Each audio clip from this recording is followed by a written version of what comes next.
Chicago, 1920s, a place where death, danger and devastation loomed around every corner. In the thick of the chaos of the Prohibition era, when alcohol was forbidden and gang wars erupted on a daily basis, over 1,000 ruthless beer-selling crews battled over the control of territory, transforming Chicago into a blood-stained war zone. However, one name, Frank McErlane, sent sinister chills down the spines of fellow trigger-happy mobsters and law-abiding citizens alike. Infamously dubbed Madman McErlane, he was not just a player in this violent game, he was the most bloodthirsty and savage mobster in America. A true psychopath, McErlane's unspeakable crimes left a path of death and destruction throughout Chicago's underworld during his 20-year ruthless and whiskey-fueled rampage. McErlane ended the lives of over 40 people, including 11 members of the rival Southside O'Donnell gang, his own wife, and he even slaughtered her 2 innocent dogs. Madman McErlane was described as Chicago's murder machine by the press in the 1920s, whilst the Illinois Crime Survey called him the most brutal gunman who ever pulled a trigger in Chicago. Perhaps it was his violent ascension to the top of the Chicago underworld, the disturbing amount of blood he spilt in the Southside beer wars, or his eventual date with the devil who had a surprising end in store for him that earned him those monikers. However, Frank well and truly cemented his place as the most cutthroat mobster of the 20th century. This is the blood-soaked yet fascinating story of Frank Madman McErlane.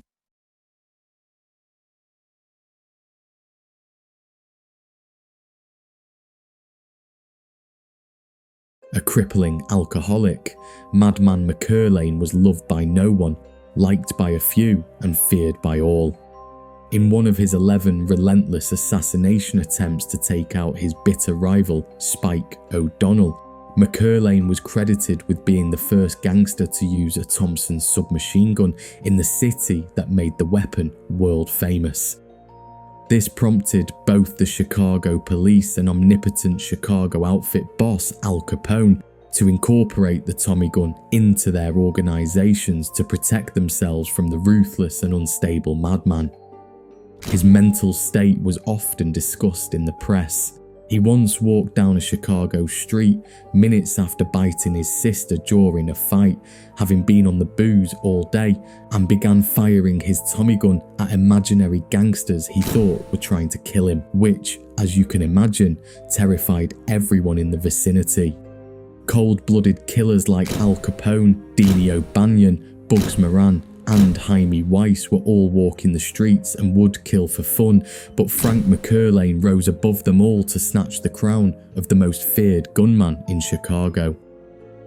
In fact, Al Capone made sure to quickly ally himself with Madman McErlane when Capone arrived in the Windy City from New York, not out of greed, but out of fear. The following story sums up the madman best.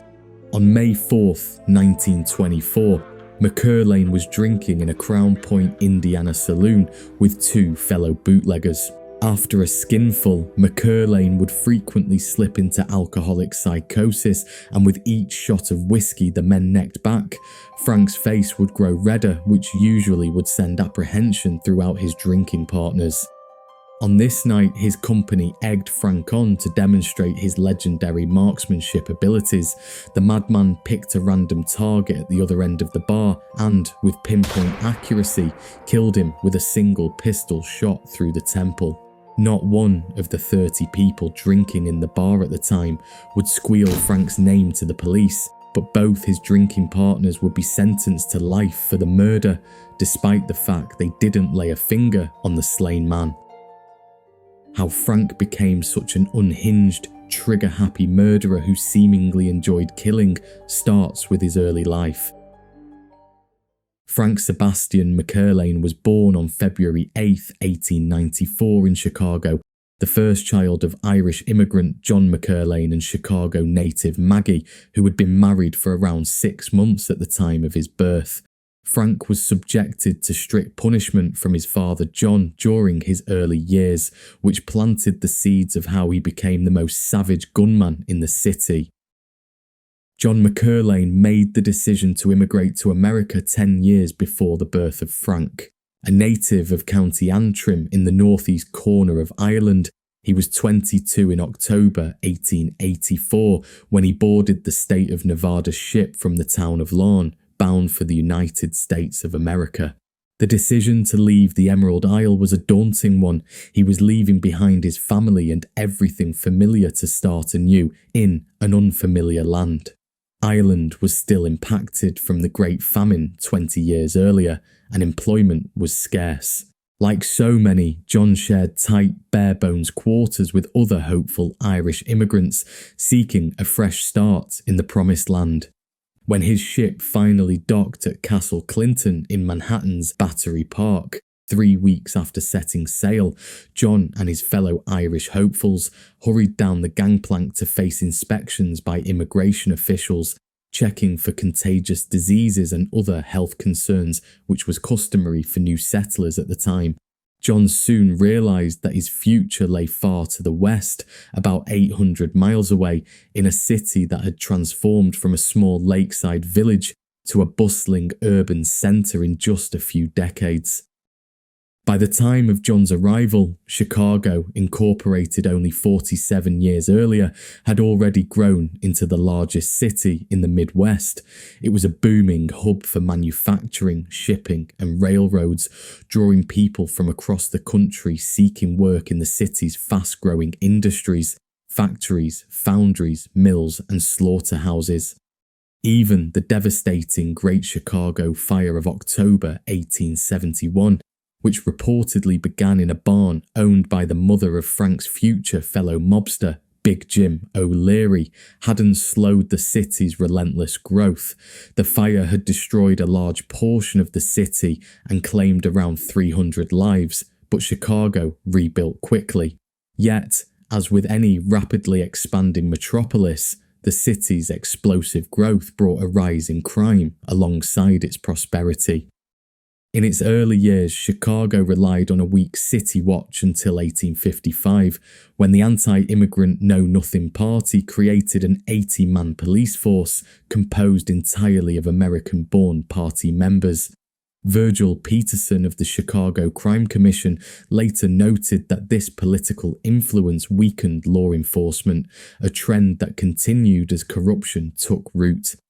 Underpaid officers often turned a blind eye to vice activities like gambling and prostitution, and politicians who tried to crack down were quickly voted out of office. The city's reputation for corruption earned Chicago the title of the wickedest city in the United States.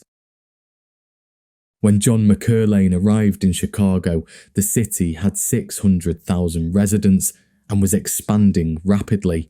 Irish immigrants at the time were concentrated in neighbourhoods like Kilgubbin on the north side, a tough working-class area known for both resilience and street crime, and nicknamed Little Hell by Chicagoans. John McErlane settled in the South Side Irish community of Chicago, working as a general labourer while saving money for his future. Like many Irish immigrants, John frequented local saloons, which were social hubs offering drinks, free food, and music. It was in one of these establishments that he crossed paths with James McGarry, a prominent saloon keeper and a figure in Chicago's Irish underworld. John soon left his labourer job to work full-time for McGarry, learning the ins and outs of the saloon trade and the city's political system. McGarry's saloon at 159 North Dearborn Street was popular among politicians, judges and other influential figures, giving McErlane exposure to Chicago's power dynamics. Around this time, McErlane fell in love with Maggie Daly and they married in 1893. As McErlane's personal life flourished, his role in the saloon business grew, setting the stage for his rise in Chicago's social and political landscape. John McErlane eventually took over the saloon and quickly became a figure in the criminal and political world. with his North Dearborn Street saloon being a hub for criminals and corrupt politicians alike. With his ill-found gains, John bought a house at 3607 South Ellis Avenue in the Douglas neighbourhood on the south side, as his wife Maggie gave birth to their firstborn child, a child that would later be known as Madman McErlane and terrorise the underworld his dad was currently operating in. With criminals, stolen goods and corruption around him, Frank McErlane was normalised to this way of life. Despite being an academically gifted student, Frank's rebellious and violent tendencies began to surface during his adolescence. He had a quick temper and settled disputes with his fists, whether in school or on the streets. Despite providing his son with a middle-class upbringing for the time, John recognised his son's unruly behaviour and attempted to discipline him in a brutal fashion. John tied Frank to a post and whipped him until he was bloodied and senseless. According to neighbours, this happened on a near-daily basis, and Frank toughened with every lash from his father, who had now successfully normalised violence into young Frank's brain, something that wasn't good news for anyone. By the time Frank graduated as a valedictorian from De La Salle High School at the age of 16, his academic career had come to an abrupt end. Instead of pursuing higher education, Frank, along with his younger brothers Johnny and Vincent, became deeply involved in the rough world of Chicago's newspaper slugging during the city's infamous circulation wars. These wars erupted as the city's major newspapers, such as the Chicago Tribune, Examiner, Herald and American, battled for dominance in readership and sales. Publishers resorted to hiring young men as sluggers, enforcers who used violence and intimidation to coerce newsstand owners into selling a particular paper, while also terrorising rival salesmen.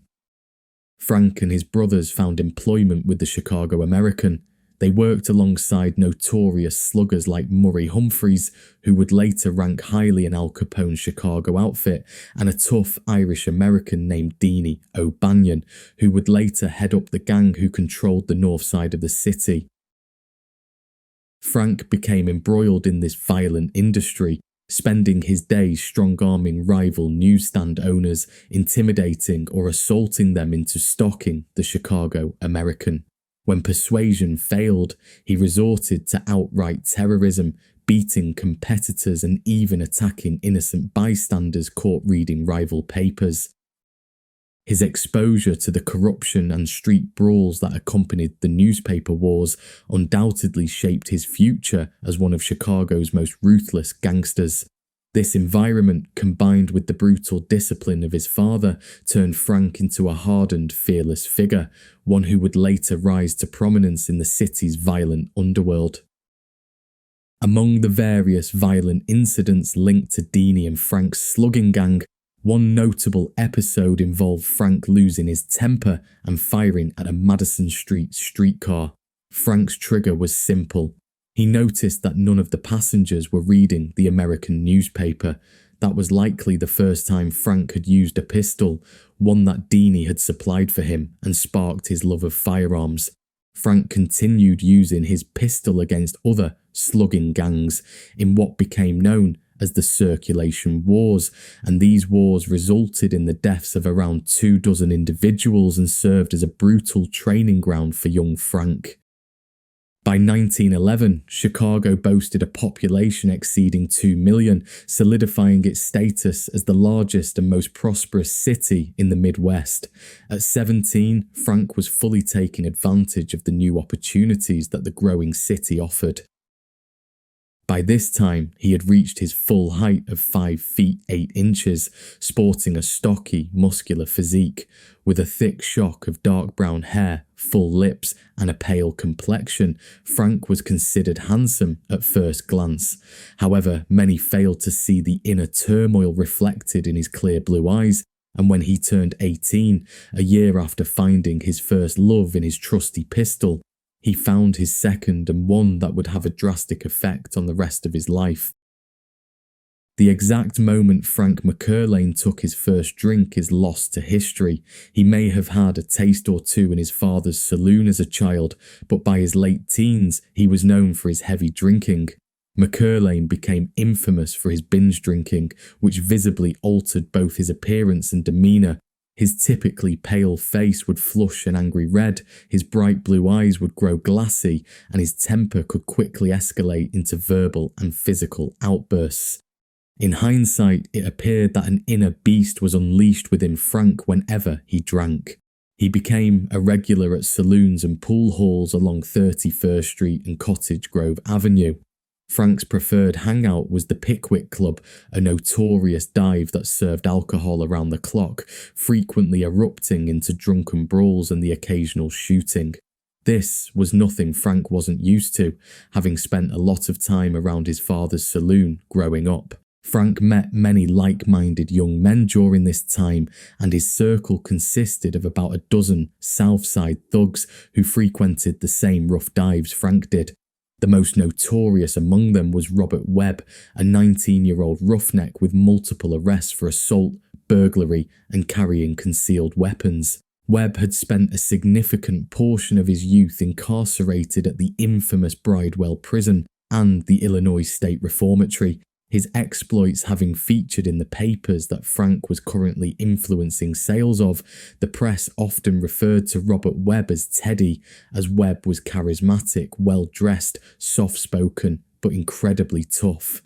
Webb was popular with women and aspiring mobsters alike, and quickly became Frank's best friend. In addition to frequenting disreputable Southside establishments and drinking with his friends, McErlane developed a fascination with cars.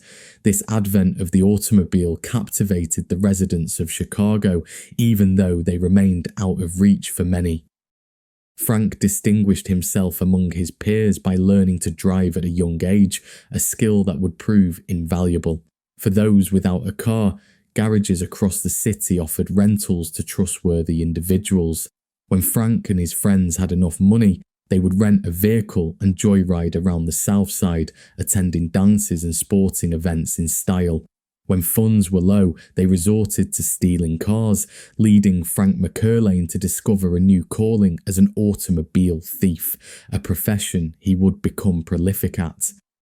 Frank switched the newspaper slugging for a new venture with Robert Webb, which involved stealing cars and selling them out of town, a venture which netted the boys thousands, more money than they could spend, despite their best efforts. In August 1911, as temperatures continued to soar, Frank landed his biggest score. Accompanied by Robert Webb and fueled by whiskey, the boys spotted a luxury automobile valued at $3,500, around $100,000 today, a staggering sum at the time. An average-sized house could be purchased for about $3,000. The car was parked outside the Congress Hotel at 520 South Michigan Avenue, and at around midnight the boys stole the expensive vehicle and headed back to their neighbourhood. With the car being of such high value, the whole of Chicago was on the lookout for it, and it wasn't long before it was spotted parked in an abandoned garage on the city's south side, with witnesses seeing Robert Webb and Frank McErlane parking it there around 1 a.m. that morning. Unfortunately, due to Webb's infamy at the time, he was recognisable by most in Chicago, which led to the pair being nicked at a saloon the following day. Frank was sent to Joliet State Prison, and overnight he found himself in a sprawling jail complex with 3 cell houses for male inmates and 1 for women, housing around 1,700 individuals. The facility featured a brick factory, a stone quarry, and recreational areas like a baseball diamond. Frank was placed amongst the most hardened criminals at the infamous Joliet. The conditions were tough, with cramped cells housing multiple inmates, leading to the spread of communicable diseases. Meals were scant, typically comprising of watery oatmeal, stale bread, and terrible coffee. Despite the harsh environment, Frank adapted quickly. After 2 months in the facility, his father John leaned on his political connections acquired from his saloon-running days to secure Frank's release.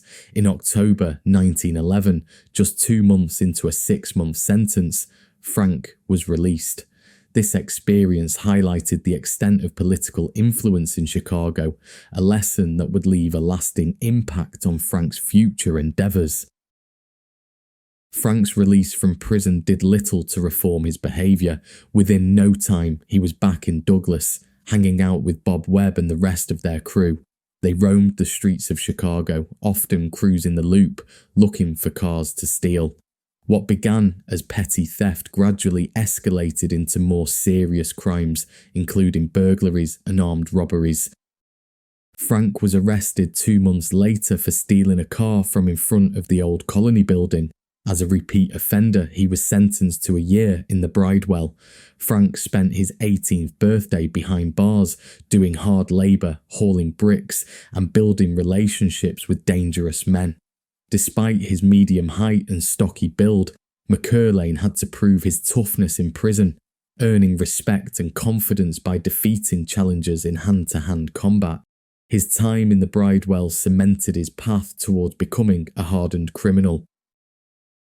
Frank was released on December 6, 1912, and just hours after being freed, McErlane and Robert Webb set out on a crime spree that would signal a new era of criminal activity in Chicago.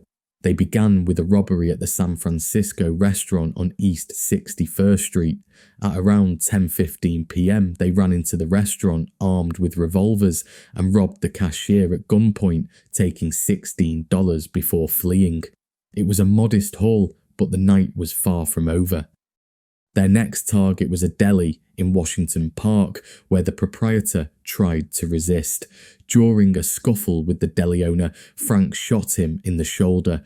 Believing he had killed the deli owner, Webb and Frank fled, leaving behind their car in their panic.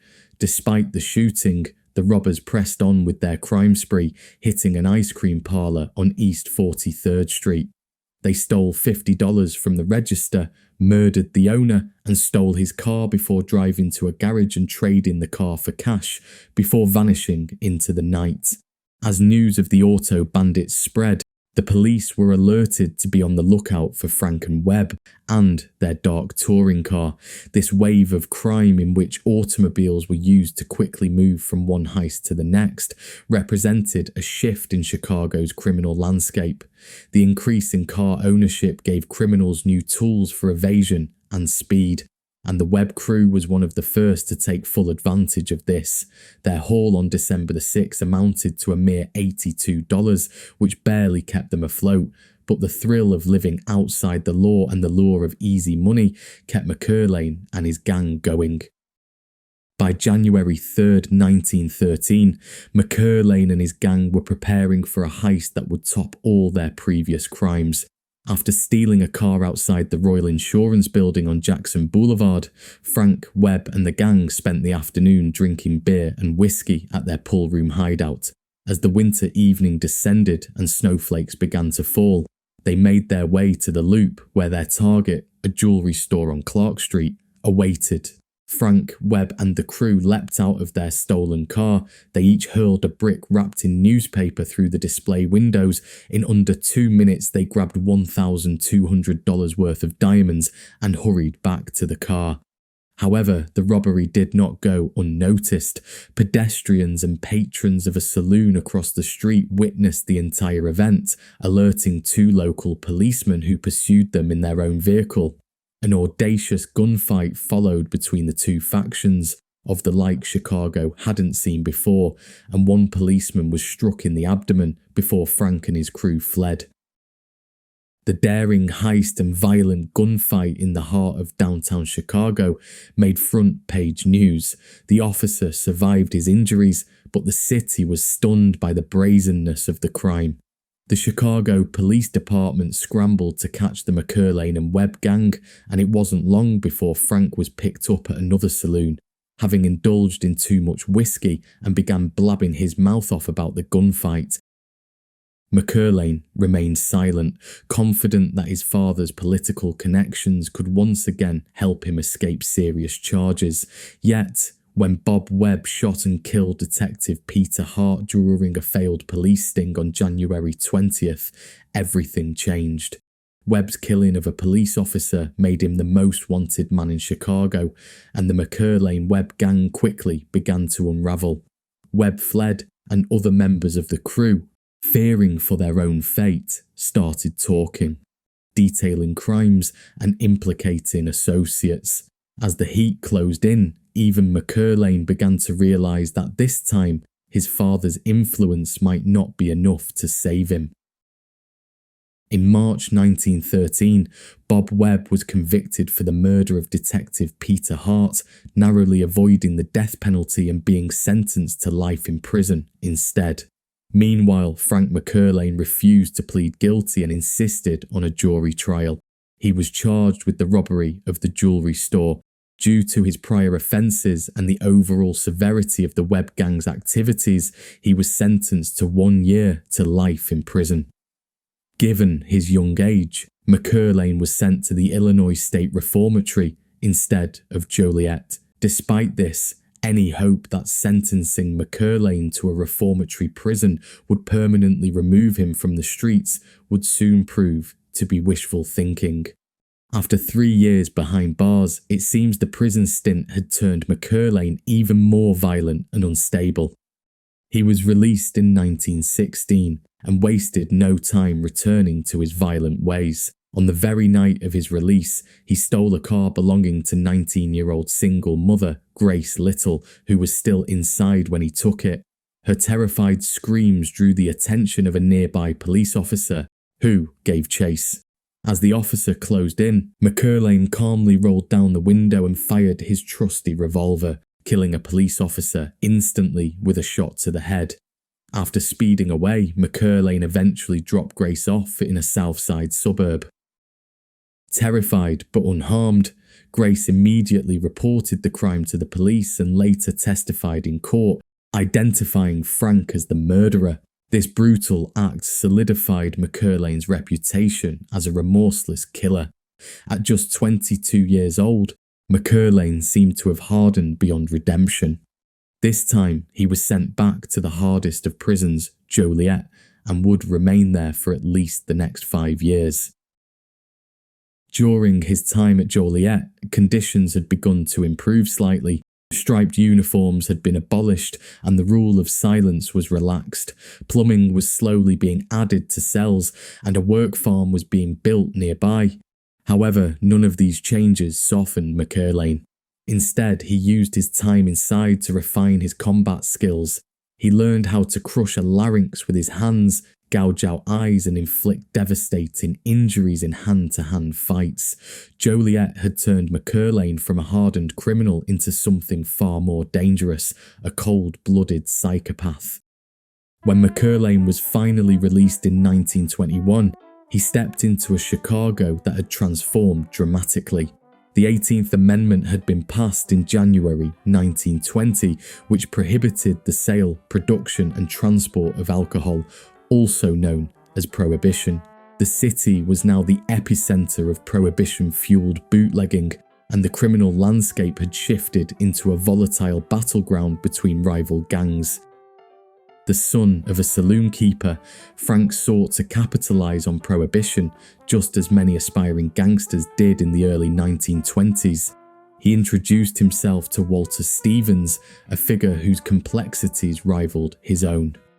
Walter Stevens, known as the Dean of the Chicago Gunmen, was a freelance enforcer and hitman during Prohibition. Despite his violent reputation, credited with the deaths of at least 60 men, Stevens was a devoted husband to a disabled wife and a father to 3 adopted children. Uncharacteristically cultured for a gangster, he refrained from drinking and was known to quote classical literature. Recognizing the potential for a lucrative partnership, McErlane, equally unhinged, believed he would fit seamlessly into Stevens' gang. To prove his worth, He set about intimidating local speakeasy owners in the Stockyards district, which fell within Stevens' territory. Those who refused to buy beer from Stevens and instead opted for the offerings of his bitter rivals, the Southside O'Donnells, a gang of 8 brothers led by Spike O'Donnell, became Frank's targets. Impressed by McErlane's brutal methods, Stevens saw Frank's fondness for automobiles as an asset and tasked him with organising the transportation and distribution of their low-quality booze from their brewery to the terrified speakeasy owners in the Southside. However, it was an incident involving one of those very speakeasy owners that would solidify McErlane's infamous nickname and lead him into deeper trouble. Determined to make an example of anyone who dared to continue buying from the O'Donnells, McErlane brutally beat a defiant speakeasy owner to death in front of his patrons. This shocking act earned him the moniker Madman and drew the attention of law enforcement, who found themselves with numerous witnesses eager to testify against him. With his new protege now in serious legal jeopardy, Walter Stevens turned to influential mobster John Torrio for help in fixing the case, setting off a chain of events that would only deepen the already murky waters of Chicago's underworld. Johnny Torrio had recently swapped New York for Chicago at the behest of his brother-in-law, Big Jim Colosimo, a heavyweight in Chicago's underworld. The Vice Empire led by Torrio and Big Jim was raking in thousands of dollars, and Torrio quickly recognised that illegal bootlegging could significantly amplify those profits. The primary hurdle was Colosimo himself, whose contentment with the current earnings from prostitution and gambling resulted in a lackadaisical attitude toward the emerging liquor trade. This complacency was further fueled by Big Jim's recent split from his wife, Victoria, Johnny Torrio's sister, and his newfound infatuation with an attractive singer named Dale Winter, whom he met at his restaurant, where she sang most nights. Around this time, Torrio introduced 20-year-old Alphonse Capone to Chicago, who would become the most famous gangster on the planet.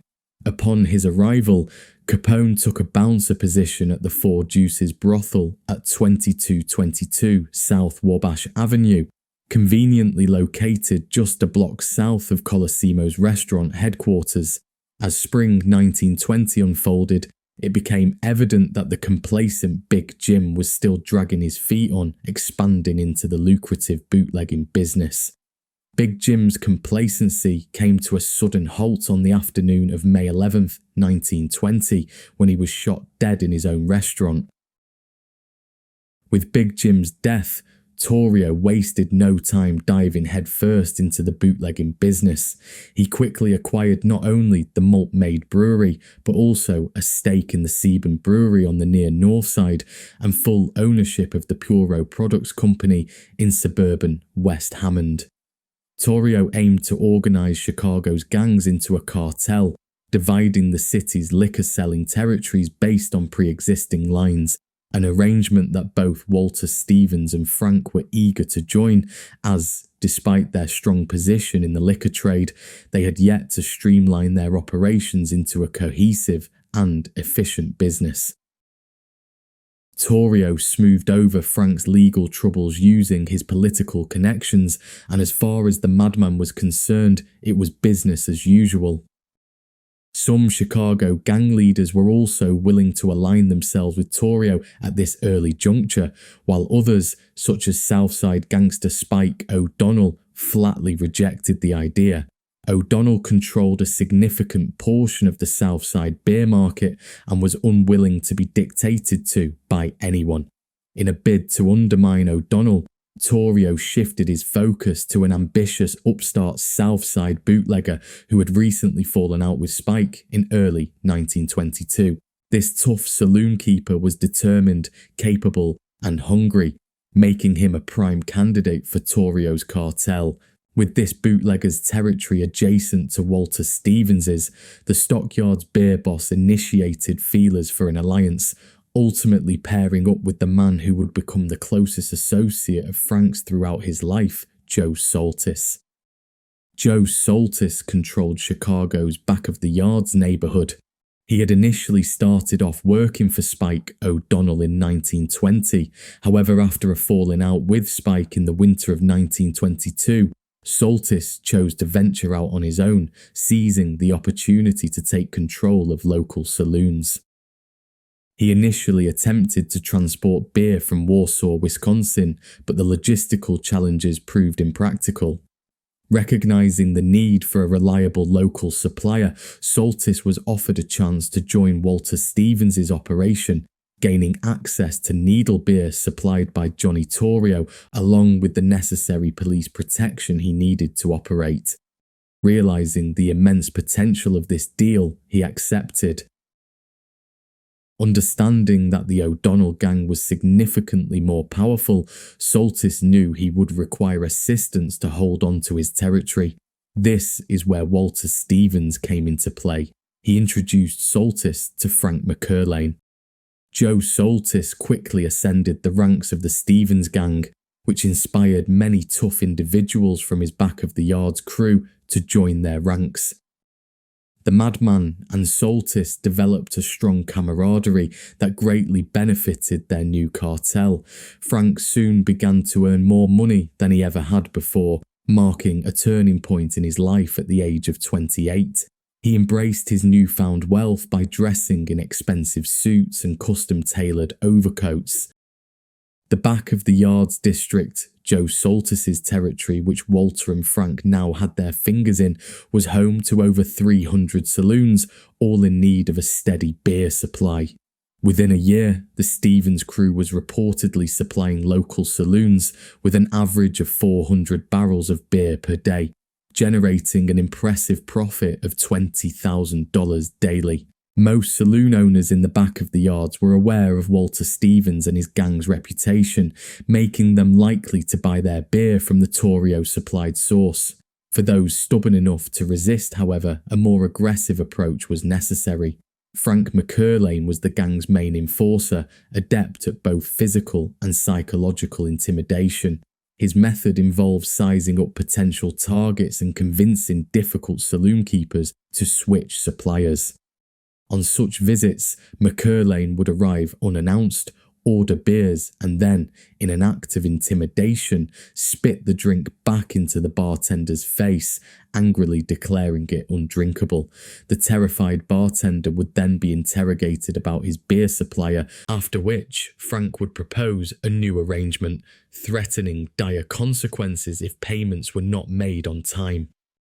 If a saloon keeper needed more convincing, McErlane and the Stevens crew's other enforcer, Eddie Fitzgerald, would take to smashing the saloon up, intimidating anyone else in the bar at the time. Those who resisted faced severe physical punishment, ranging from beatings to worse forms of torture. Frank enjoyed inflicting pain, using methods that included breaking bones, burning with cigarettes, or causing severe trauma to sensitive areas. I'll let you use your imagination. As 1922 progressed, life seemed idyllic for Frank McErlane and the rest of Chicago's many bootleggers. Profits surged for those operating in the underworld and ignoring prohibition. In just a year, Frank had gone from rotting in a prison cell into a key enforcer for one of the city's prominent gangs. However, as the leaves changed and temperatures dropped, shadows of uncertainty began to loom over the flourishing South Side booze trade. One threat came from Spike O'Donnell, who was keeping a watchful eye on his old colleague Joe Saltis and surely wouldn't let him get away with defecting from his gang. Another concern was the faltering re-election prospects of corrupt Chicago Mayor Big Bill Thompson for the 1923 election. Thompson had previously been the go-to ally for Johnny Torrio when he successfully smoothed over Frank's legal troubles. Walter Stevens had decided that with Big Bill not looking likely to be re-elected, there wasn't going to be the protection the crew needed to continue to operate. Having already made a killing in the first 2 years of Prohibition, Walter Stevens headed west with his family, leaving the operation to Frank and Joe Saltis. Meanwhile, Spike O'Donnell found himself facing his own mounting legal challenges. stemming from a robbery of a bank 5 years prior, and was sent to Joliet in December. For Frank McErlane, his partner Joe Saltis, and their bootlegging operation, the imprisonment of one of the Southside's top bootleggers must have felt like an unexpected stroke of luck. With Stevens gone to seek greener pastures, McErlane and Saltis found themselves in a stronger position to control their beer distribution. Both men quickly adapted to the intricacies of operating an illicit alcohol business, relishing their newfound authority. Moreover, with O'Donnell out of the picture, they eyed opportunities to expand into his former territory, seemingly underestimating the remaining O'Donnell brothers' potential to retaliate.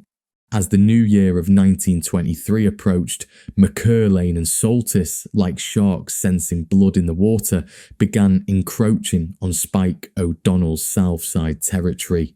Their beer began appearing in Englewood taverns that had previously served O'Donnell beer. McErlane and his crew made the rounds to deliver their infamous sales pitch to these saloons.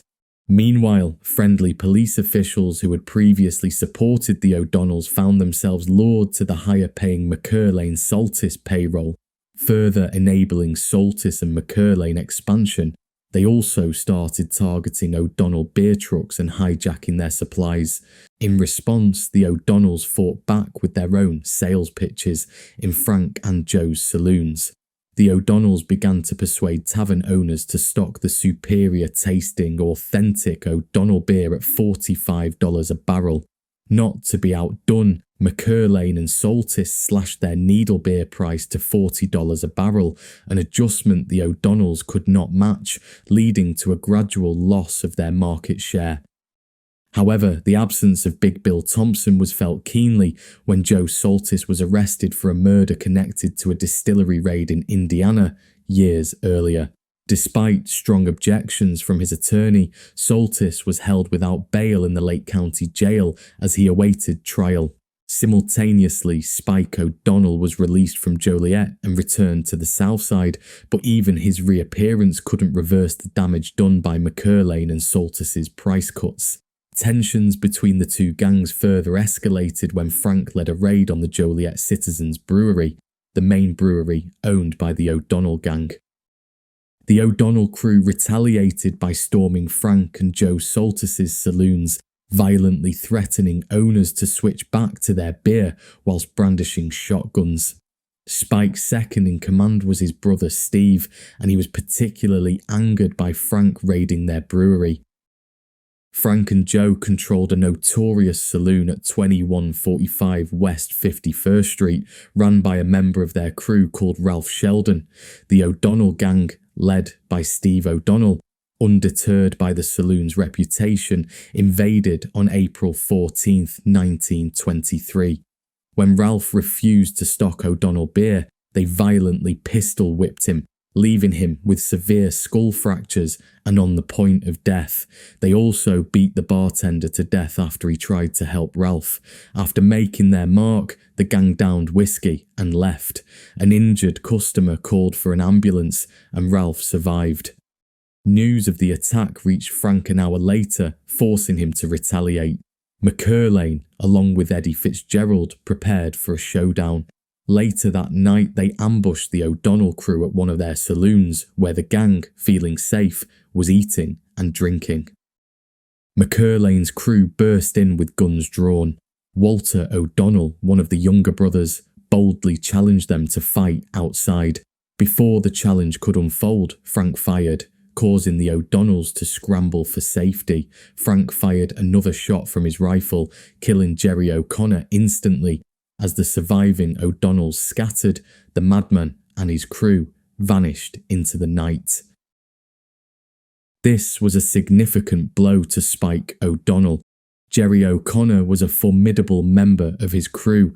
To add insult to injury, the newly appointed mayor William Deaver could not be swayed and even rejected a bribe of $10,000 a month from Johnny Torrio, equivalent to approximately $180,000 today. Mayor Deaver reiterated his commitment to enforcing prohibition, leading to increased raids on breweries throughout the city. On the night of September 13th, federal prohibition agents targeted the Joliet Citizens Brewery, as Frank had a few weeks earlier, seizing 1,800 barrels of O'Donnell beer. Hit hard by the dual blows of Jerry O'Connor's murder and the Joliet Citizens Brewery raid, Spike O'Donnell intensified his efforts to expand his territory. Undeterred by the police crackdown and the threat of violence from their rivals, the O'Donnell crew pressed on. Just a week after O'Connor's killing, Spike O'Donnell and several of his men, including Georgie Meagan and George Butcher, confronted members of the Stevens gang in a violent face-off. This time, fists and feet were the weapons of choice, and the O'Donnells emerged victorious. This escalating violence seemed like throwing gasoline on a fire, making it only a matter of time before more blood was shed. On the morning of September 17th, just 48 hours after the brutal brawl with the Stevens crew, Georgie Meagan, a high-ranking O'Donnell gang member, got behind the wheel of his Ford Model T. After starting the ignition, he pulled away from his apartment building to pick up George Butcher. As they left Butcher's house, they failed to notice the green touring car carrying Eddie Fitzgerald and Frank McErlane. The unmistakable sound of gunfire erupted, with bullets tearing into the rear of their vehicle. Meagan instinctively drew his revolver, but before he could react, he heard Butcher scream in agony and felt the searing pain of bullets striking his own body. The assassins, having quickly reloaded, unleashed a barrage of gunfire that came so swiftly and forcefully that the two men didn't have time to think, let alone draw their weapons. A bullet struck George Meagan in the head, causing his revolver to drop from his hand. With his feet slipping off the clutch and brake pedals, the Ford stalled where it stood. The shocking double murder of Georgie Meagan and George Butcher sent shockwaves through Chicago's underworld. While gangland killings were common, this marked the first instance of a series of murders explicitly linked to a prohibition-related gang conflict.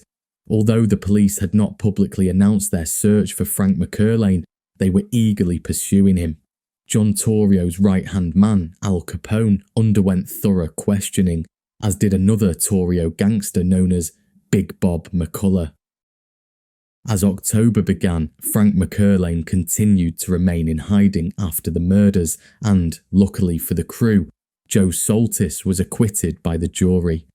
His triumphant return to the back of the yards following his acquittal signalled that his crew was ready to deliver a decisive blow to Spike O'Donnell and his gang.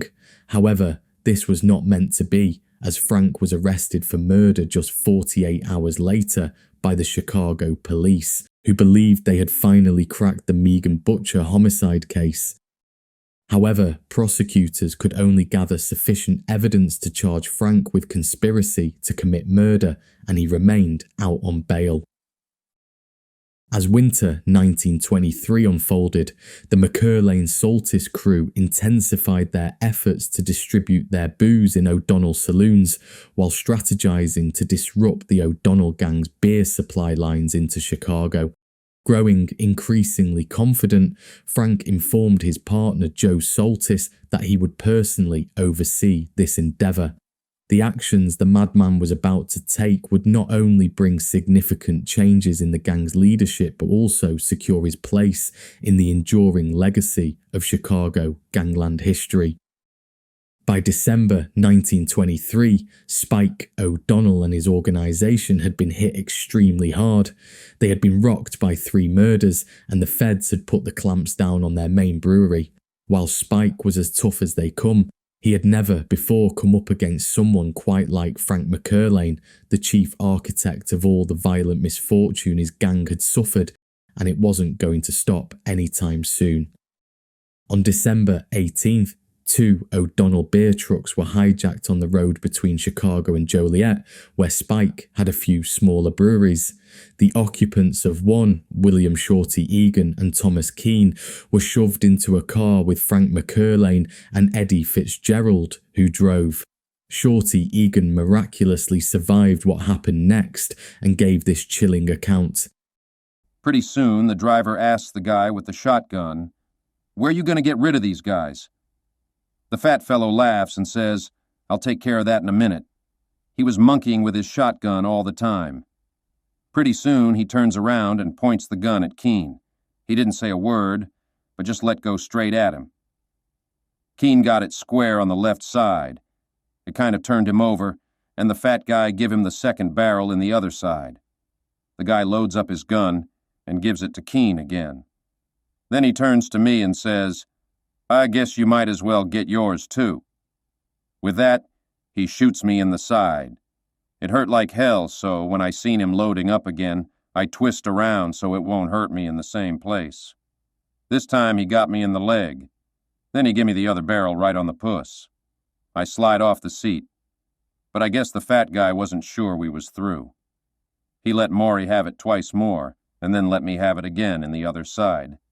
The fat guy scrambled into the rear seat and grabbed Keene. He opens the door and kicks Maury out onto the road. We was doing 50 from the sound. I figure I'm next, so when he drags me over to the door, I set myself to jump. He shoves, and I light in the ditch by the road. I hit the ground on my shoulders, and I thought I would never stop rolling. I lost consciousness.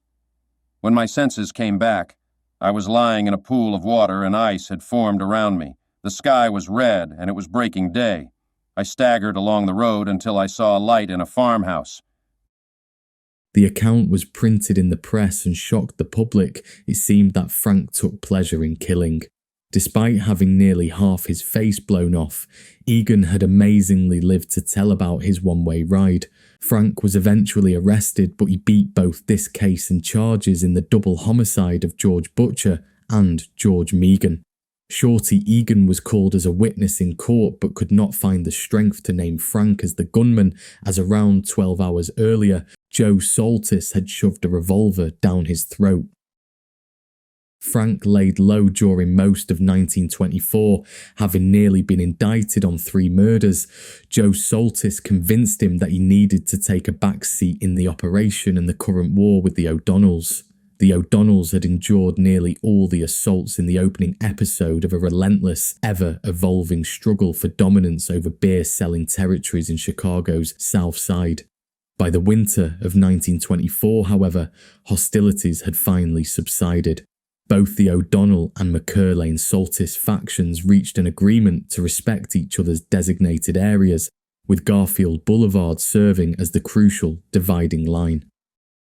Frank McErlane's escape from criminal repercussions stemming from the beer war only heightened his enigmatic reputation. Criminals and astute civilians whispered about his exploits in hushed tones. The infamous Shorty Egan shooting became a hot topic, acquiring a nearly mythical status in the gossip circulating within Chicago's underworld.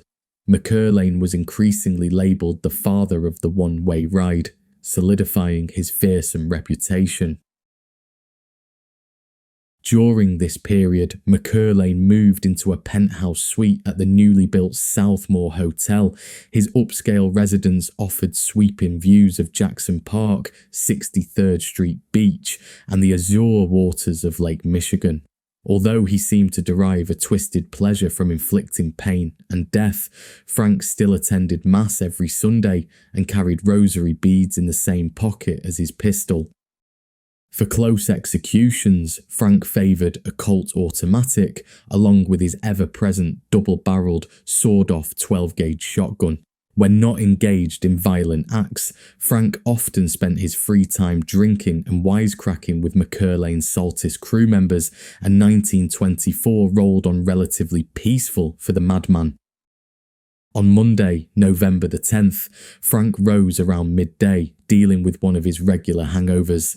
Once dressed, he spent the afternoon waiting for phone calls or the latest edition of the papers, contained to his hotel suite at the Southmore, still laying low on Joe Saltis' advice. At some point, news reached him that Deanie O'Banion had been killed. Earlier that same morning, just before 11:30 a.m, O'Banion had been trimming flowers in the workroom of his Schofield flower shop. Moments later, the bell over the front door chimed as 3 well-dressed men entered. O'Banion greeted them warmly, believing they had arrived to pick up flowers for the funeral of Mike Merlo, the head of the Unione Siciliane in Chicago, the early skeleton of the Mafia. O'Banion shook hands with one of the men, but moments later, gunshots rang out.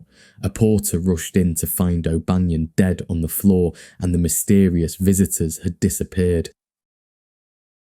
The murder shocked the Chicago underworld and was the culmination of a year-long feud between O'Banion, who was the leader of the Northside Irish gang, and the combined forces of John Torrio, Al Capone, and the Jenner brothers, who were all Southside Italians.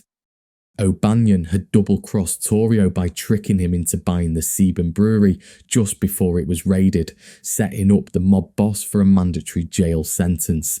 Torrio might have retaliated sooner, but he held off due to Mafia leader Mike Merlo's strong opposition to murder. However, after Merlo's death, O'Banion's enemies seized their chance.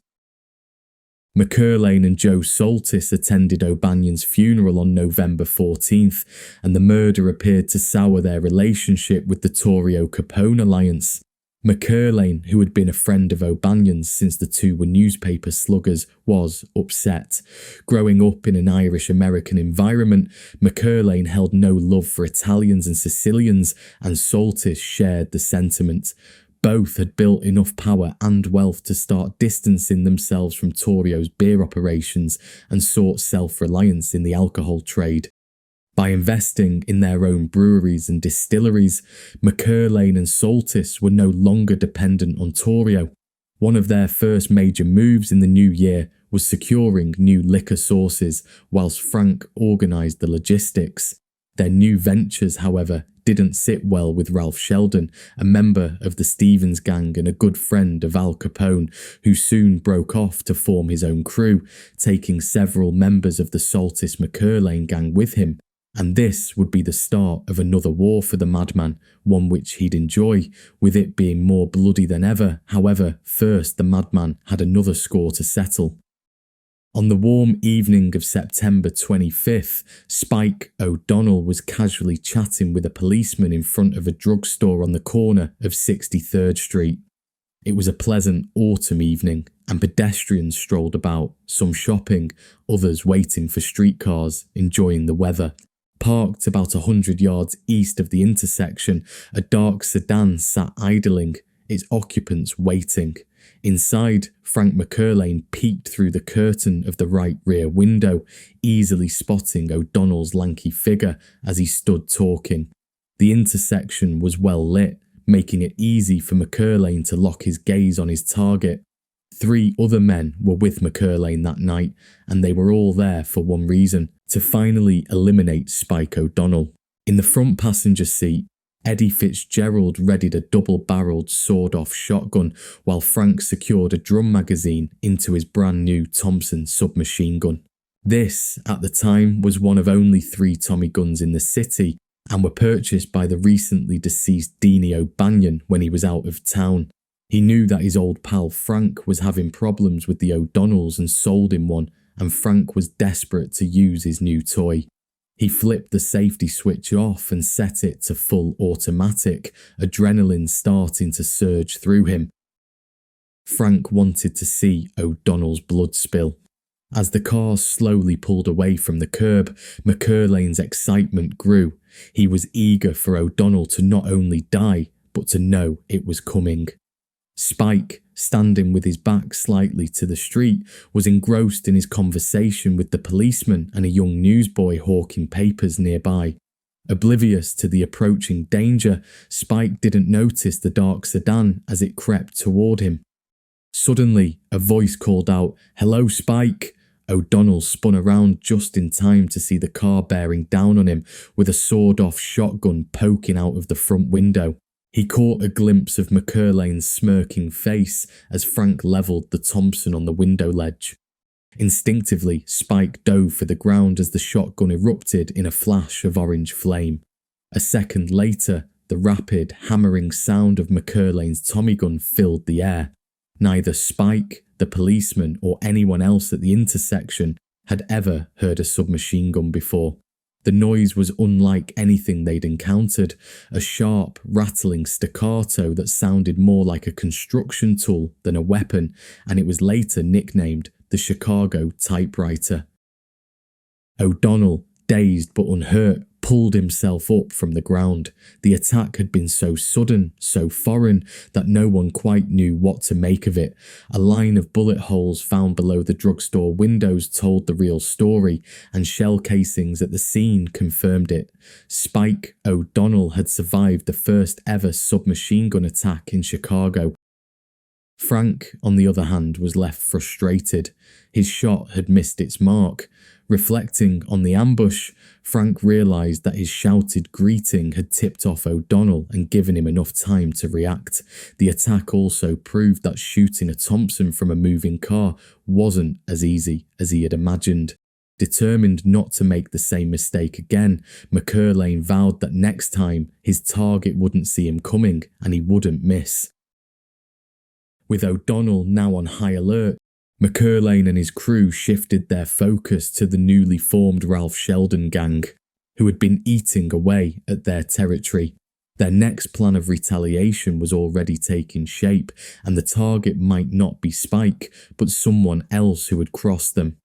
Ed Latiak, a Slovakian-American mobster, worked as muscle for the McErlane Saltis crew, however, had defected to Ralph Sheldon's gang.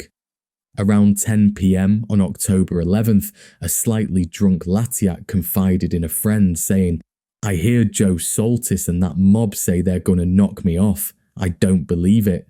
Latiak, curious to verify the rumours, walked into the notorious saloon at 2145 West 51st Street, close to midnight. What happened next is uncertain, but he soon received the answer he was seeking. He was taken for a one-way ride by his former associates and shot to death by Frank. The next day, Latiak's body was found dumped in bushes on the outskirts of Chicago. He had been killed by Frank's Tommy gun, the first of thousands of murders that would be committed using the weapon in Chicago. Frank didn't want to stop there. He had taken out a high-ranking member of Ralph Sheldon's mob, and now he and Joe Saltis wanted to target Spike again. What happened next is one of the most legendary episodes of the Southside Beer Wars. On the morning of October 16th, Spike O'Donnell, his brother Tommy, and brother-in-law William Barkle drove south on Western Avenue, headed toward Evergreen Park. Each of them carried a loaded pistol, a sensible precaution after the recent attempt on Spike's life. As they stopped at a railway crossing on Rockwell Street, Frank Joe Saltis and John Dingbat Oberta, a new member of the crew, attacked the O'Donnell vehicle from the roadside. Hearing the now unmistakable chatter of the Thompson submachine gun, Spike instantly recognised Frank was near. While many would freeze or flee in such a situation, Spike O'Donnell reacted differently. He drew his pistol and, rising into the hail of bullets, fought back. Tommy O'Donnell also pulled his weapon and joined his brother in returning fire. Frank, caught off guard by the unexpected resistance, lost accuracy with his submachine gun as his shots became erratic. For nearly a full minute, both sides engaged in a fierce shootout, resembling a scene from a gangster movie. Once the ammunition was spent, McErlane and his crew fled to their nearby sedan, while the O'Donnells sped through the railroad crossing to safety. The only injury in the gunfight was to Tommy O'Donnell, who suffered a minor head wound from a .45 caliber bullet. Again, Frank's accuracy was off. On the morning of October 17th, 1925, just a day after the failed ambush on Spike O'Donnell, Frank and his gang executed a daring payroll robbery at the International Harvester Company in West Pullman. IHC, a major manufacturer of farming equipment, had a weekly payroll delivery worth around $40,000. McErlane and his crew, likely after careful planning, hid overnight on the factory grounds and waited for the Brinks armoured truck to arrive with the cash. As the money was handed to the head cashier, they stormed the office, grabbed the payroll and rushed out to their waiting getaway car. While fleeing, An auditor from a second-floor office fired several shots at the robbers, but missed. Eyewitnesses later identified Frank and Eddie Fitzgerald as participants in the heist. As Frank's involvement in various violent crimes became widely known, he drew the attention of Captain of Detectives John Steege. On October 24th, McErlane's attorney attempted to negotiate a peaceful surrender for the IHC heist, but Steege's response was anything but peaceful. "Never mind surrendering him. We don't want him in jail, we want him dead," he declared. "And if he shows his face in my sight, I'm going to kill him. I've got some men who will do the same if they get the chance." The rest of 1925 remained peaceful as Frank again laid low.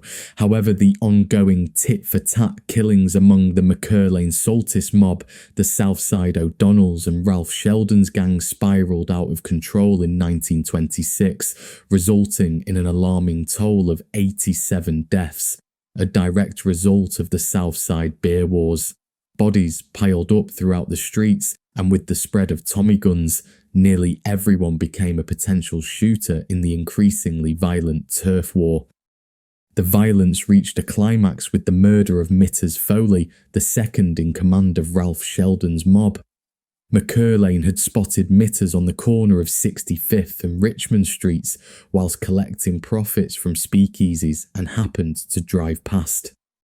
With Saltis in the back seat with him, the two men opened fire, instantly killing Mitters. However, there were witnesses. This devastating blow to the Ralph Sheldon gang was also a blow to the McErlane-Saltis mob, as it led to the arrests of Joe Saltis and Frank, who, for the fourth time in his life, was indicted on a murder charge. For the time being, this concluded in the murders stopping on the south side, but on the north side, it was just getting started. After the murder of Northside boss Deanie O'Banion, his band of merry men, including the feared Jaime Weiss, retaliated with a vengeance. Jaime Weiss orchestrated an attack on the Hawthorne Hotel in Cicero, which was now Al Capone's headquarters. In retaliation, Jaime Weiss was murdered outside Schofield's flower shop, the Northsiders' headquarters, in broad daylight by Capone gunmen. This brazen attack in the middle of Chicago sent shockwaves through the city and prompted Johnny Torrio to call a peace meeting, hoping to quell the bloodshed and restore some peace and respect among the rival factions. Peace was agreed on, and Chicagoans could sign a breath of relief through 1927 at least. Coincidentally, the witnesses who could place Joe Saltis and Frank at 65th Street at the time of Mitter Foley's death began to disappear, and the two Southside mob bosses were released from prison. Upon the madman's release from jail in 1928, tensions momentarily subsided following the peace meeting. However, he remained fixated on revenge, particularly towards one Stubby McGovern, who had defected from the McErlane-Saltis mob and taken the second-in-command vacancy Mitters Foley had vacated. Dingbat Oberta, who was rapidly climbing the ranks within both the mob and local political circles, successfully persuaded him against taking out Stubby. Dingbat was a politician in the 13th Ward, while simultaneously showing his worth in the McErlane-Saltis mob as well. Saltis deemed that Oberta's political influence positioned him as an equal to himself and McErlane, something that Frank didn't approve of. However, Saltis saw that Oberta had kept a watchful eye on their mob activities and kept the O'Donnells at bay during the pair's prison stay. To keep the peace, McErlane agreed that Oberta was now at the position of a boss, and the trio shifted their focus towards capitalising on prohibition. The government's aggressive stance against prohibition led to the shutdown of breweries, with many of the trio's main breweries being raided and shut down by prohibition agents, which opened the door for Al Capone to propose a truce with McErlane, something Capone had wanted for a few years given how bloodthirsty Frank was. Capone offered to supply them with beer, a proposal that was accepted, and the two factions forged an alliance that would benefit both parties, and 1928 sailed by profitable for both. However, as 1928 progressed, McErlane's drinking and behaviour began to spiral out of control. An altercation with an off-duty cop resulted in Frank pointing a gun at him and his 3-year-old daughter, which led to legal troubles that Dingbat reluctantly brushed under the carpet for him. Dingbat Oberta regarded Frank as a dangerously unstable alcoholic, someone whose reckless behaviour could attract unwanted attention from law enforcement at any moment. Dingbat found McErlane's drinking and behaviour bad for his image, opting to keep his distance except for the most pressing gang-related matters that necessitated their face-to-face interactions. Dingbat's thoughts were proved right a few weeks later. While McErlane's act of pointing a gun at an off-duty cop and his young daughter was certainly troubling, it paled in comparison to a shocking incident that occurred around the same time. Frank was driving around the south side with his sister, Margaret, taking her to the doctors. As they navigated a busy street, a reckless driver cut them off, instantly irritating Frank. In a fit of anger, he accelerated, returning the favour with a stiff middle finger and a stream of colourful insults. Aware of her brother's volatile temperament, Margaret sat in the passenger seat, anxious as the road rage escalated. The other driver yelled through his open window, calling Frank a motherfucker. In response, Frank abruptly cut the motorist off, screeching to a halt. As the furious driver jumped out of his car, fists clenched, Frank drew a .45 automatic from his holster. The moment the motorist caught sight of Frank's flushed face and the gleaming nickel-plated weapon, fear overtook him and he raised his hands in surrender, but it was too late. Frank fired, hitting the motorist squarely in the chest, followed by at least 3 more shots that slammed into the man's torso, leaving him crumpled on the pavement. Frank then slid back into the car and sped off, leaving Margaret petrified. As he drove, he calmly but firmly told her that no man would ever call him that and live to tell the tale. Though McErlane was never convicted for this violent murder, it only served to strengthen Dingbat Oberta's belief that Frank was unpredictable and unreliable. For the moment, however, they managed to put aside their differences to focus on the daily operations of the McErlane Saltis gang, engaging in the usual activities of beer and liquor sales, as well as illegal gambling through betting parlours and slot machines, which continued to bring in substantial profits. Meanwhile, Joe Saltis was facing increasing legal troubles, including charges of conspiring to transport and sell beer, a predicament that kept Dingbat close with his political influence. With the police intensifying their enforcement of prohibition, the mounting legal issues would ultimately lead to an unexpected turn in Frank McErlane's life. In August 1928, Joe Saltis jumped a $5,000 bond related to a federal indictment for conspiring to transport and sell beer. This bond had been posted by several supporters, including Frank McErlane's parents, John and Maggie, as well as Frank's sister, Margaret. Saltis's flight from the law throughout the latter half of 1928 led to the forfeiture of the real estate bonds that Frank's family had secured, jeopardising their homes. They didn't get their money back, and Frank was bitter about this. Frank was still not happy with Dingbat being cut as an equal in their operation, and the final break between the men occurred over a whiskey deal. Joe Saltis and Dingbat Oberta entrusted Frank with the purchase of $5,000 worth of whiskey from Joe Pollack, a liquor wholesaler from back of the yards. Al Capone only supplied them beer, and the crew needed hard liquor to keep their customers satisfied. Frank took delivery of the whiskey on consignment with the agreement to sell the liquor and split the profits with the seller and his 2 partners. Instead of fulfilling this obligation, McErlane pocketed the cash. When the whiskey seller requested his share, McErlane dismissed him, suggesting he speak to Saltis or Oberta about the money.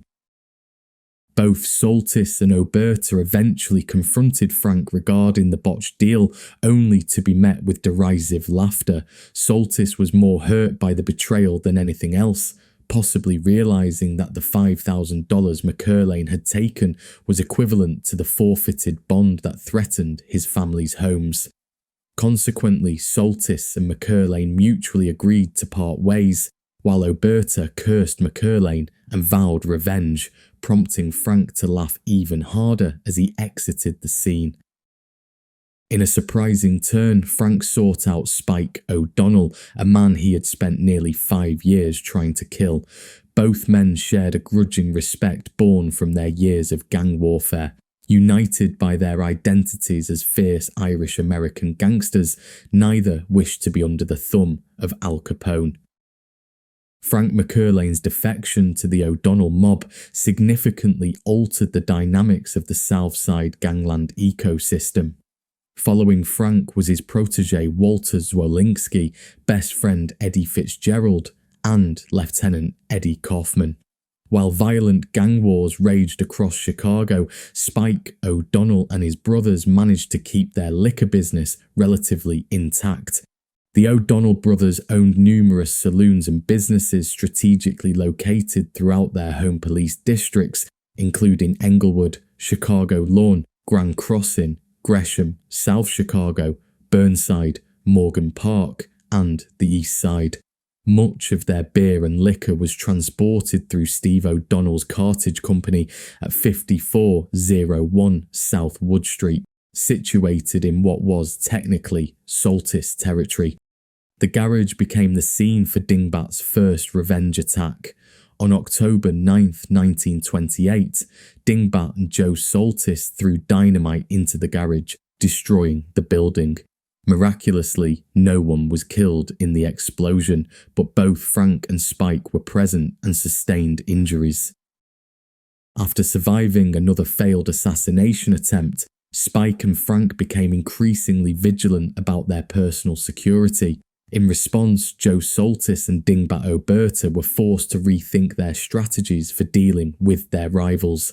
Their usual approach of direct, violent confrontations was set aside for a more cunning and covert plan. The target of this scheme was 32-year-old Tommy O'Donnell, Spike's brother, known for his solid reputation as an enforcer and muscle man. Tommy resided with his mother, Annie, and the rest of the O'Donnells at 8253 South Laughlin Street in Gresham. Tommy suffered from chronic stomach issues which led him to drink excessive amounts of milk for relief. On October 14th, Tommy drank his usual milk before going to bed. The next morning he awoke to a shocking realisation. He had lost his sight. The O'Donnell family immediately suspected foul play. Spike later told police, "I don't know where Tommy got it, but I think somebody put something in his milk to take him off. It doesn't add up. He was fine when he went to sleep and woke up blind." The O'Donnells theorised that someone had switched Tommy's milk bottles after they were delivered to their home.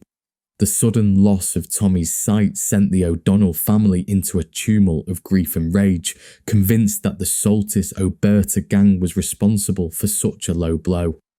In retaliation, McErlane and Spike escalated their attacks, bombing Saltis's speakeasies and destroying 5 of their establishments over the next 3 weeks. This wave of violence forced Saltis into hiding while Dingbat Oberta, overwhelmed by the growing pressure, relinquished some of his speakeasies to the McErlane-O'Donnell alliance as he struggled to juggle his political commitments.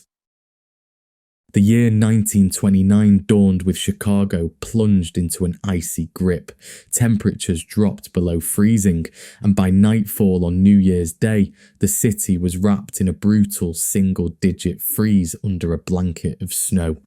This bitter cold seemed an ominous precursor for what lay ahead that year. However, for Frank and the O'Donnell crew, life was indeed good. They had not only escaped the grips of Al Capone, but had also emerged victorious in their war with the Saltis Oberta gang. The conflict between the Southside mobs had fizzled out, with Joe Saltis hiding and Dingbat preoccupied with both bootlegging operations and his political ventures. Although Frank had not been involved in any notable criminal activities since his springtime road rage incident, his fearsome reputation now spoke for itself. Approaching his 35th birthday, Madman McErlane had transformed his image. Often spotted in hotel lobbies or loop restaurants, he was sharply dressed, his dark brown hair neatly parted, and occasionally donning eyeglasses. This gave him the look of a respectable businessman. However, behind those baby blue eyes lay a ruthless gangster who had become a dominant predator in Chicago's criminal underworld. His calculated and violent nature made him a dangerous figure, far removed from his struggling former associates from the back of the yards. Although the O'Donnell-McErlane gang was not directly involved in the infamous St. Valentine's Day massacre, they were not immune to its impact. The massacre's global headlines forced State's Attorney John Swanson to announce that Prohibition was now going to be enforced properly in Chicago, and this time all speakeasies were to close for good. The illicit bars and gambling dens that lined the O'Donnell-McErlane territory were shuttered, dealing a significant blow to their profits. Although many in the underworld believed the closures would be temporary, the immediate loss of income was felt just as deeply by McErlane and the O'Donnells as by any other gang in the city. In the midst of this uncertainty, Frank added a new accessory to his sharp appearance, a girlfriend named Marion Miller. Born Elfriede Reigus in Germany's Westphalia region in 1902, she came to America as a young child and grew up in Belleville, Illinois, a small town near St. Louis. By the summer of 1929, Reigus had adopted the name Marion Miller, the alias she used when she met Frank. The exact details of their first encounter are unknown, but their chemistry was instant. Unlike Frank's previous flings with showgirls and prostitutes, Marion was different, bold, independent, and as headstrong as he was. In no time, they moved into a luxury apartment at 8316 South Ingleside Avenue in Chatham, posing as Mr. and Mrs. Charles Miller. They both had rough pasts, each spending time behind bars, but in each other they found happiness as that summer began. Despite the brutal murders of the St. Valentine's Day massacre, McErlane and his crew experienced a relatively peaceful transition into 1930. For the first time in his life, Frank had something to truly love in Marion Miller. As the new year rolled in, Frank was thriving. He was a key player in one of the leading beer-selling gangs in Chicago, living in a stylish apartment with his beautiful girlfriend by his side. McErlane's life seemed golden until the demons within him started to resurface, especially when he drank. Unfortunately, Marion had her own struggles with alcohol. Unlike others who feared Frank, Marion had no reservations about telling him exactly what was on her mind, unfiltered. Their fiery personalities often led to intense arguments, though rarely did they escalate to physical violence. Their love was passionate but volatile. That all changed one fateful night. On Tuesday, January the 30th, 1930, Frank and Marion were engaged in a particularly heated argument at their home on South Ingleside Avenue. Suddenly, Marion grabbed a gun and shot Frank. A bullet from an automatic pistol ripped through his right leg below the knee, shattering his tibia. Unable to walk, Frank was taken by Marion herself to the German Deaconess Hospital at 5421 South Morgan Street. Frank was admitted to a private room on the second floor of the hospital, facing 54th place. His injury required a long recovery, with doctors estimating he would be out of action for at least a month, possibly two. Frank tried to keep his hospitalization under wraps, allowing only immediate family to visit. Marion, despite being the one responsible for his injury, spent long hours at his bedside. As much as Frank attempted to keep his injury a secret, word soon spread through Chicago's underworld. McErlane's hospital room began filling with floral arrangements, filling the sterile air with the fragrance of fresh-cut flowers. Some of these bouquets came from Dingbat Oberta's flower shop, a nod to the strange overlap between gangsters and the floral business, just as it had been with Dini O'Banion years earlier. February dragged on for Frank McErlane, confined to a hospital bed with his right leg in traction. By Monday, February 24th, he had been in the German Deaconess Hospital for 27 long days. 27 days of dealing with the maddening itch of his healing leg, being unable to wash himself, use the toilet, or even leave the bed. The isolation drove him to the edge, heightening his paranoia and sharpening his senses like a hunted animal sensing danger. That Monday night around 10:30 p.m, the hospital was quiet. No one noticed the two men enter through the side door of the hospital. No one saw them make their way up the stairs, as silent as shadows. The door to Frank's room swung open without a sound, and two men stepped inside. The faint light from the hallway revealed their faces, and Frank recognized them instantly. He had known this moment would come. His enemies had tracked him down. The two gunmen spread out, aiming their pistols at the helpless gangster, but Frank wasn't as defenseless as they assumed. In a flash, his right hand darted under his pillow, pulling out his own .45 automatic. Gunfire erupted simultaneously, shattering the stillness of the night. A slug tore through Frank's left wrist as he fired at his attackers. His bullets splintered the doorframe, and others crashed through the window overlooking 54th Place. In his adrenaline-fueled frenzy, McErlane barely registered a bullet sinking into his chest and another round tearing into his left groin. The assailants were stunned by the fierce resistance. As panic set in, they retreated, one dropping his pistol as they bolted down the stairs and out the side door. A witness later reported seeing the pair jump into a black sedan that screeched away. Though Charles Miller, the hospital still not knowing his true identity, was now bleeding from 3 gunshot wounds, Frank remained eerily calm. He instructed the nurse to retrieve the gun left behind by one of the assailants and store it in a suitcase under his bed. When Chicago police arrived, it didn't take long for them to uncover Frank McErlane's true identity through fingerprinting. Once his wounds were hastily bandaged, Deputy Commissioner John Steege ordered Frank to be taken into custody and transferred to Bridewell Hospital. Frank protested profusely, pleading, "They'll kill me if you take me out to the Bridewell." News of the brazen assassination attempt quickly spread through the city, reaching Frank's family and the O'Donnell McErlane crew. Though badly injured, Frank wasted no time working to free himself from police custody and into the safety of his allies. After posting a $25 bond for disorderly conduct, McErlane was released and quietly moved to his parents' home at 6941 South Anthony Avenue in Grand Crossing, out of reach from both police and his would-be killers.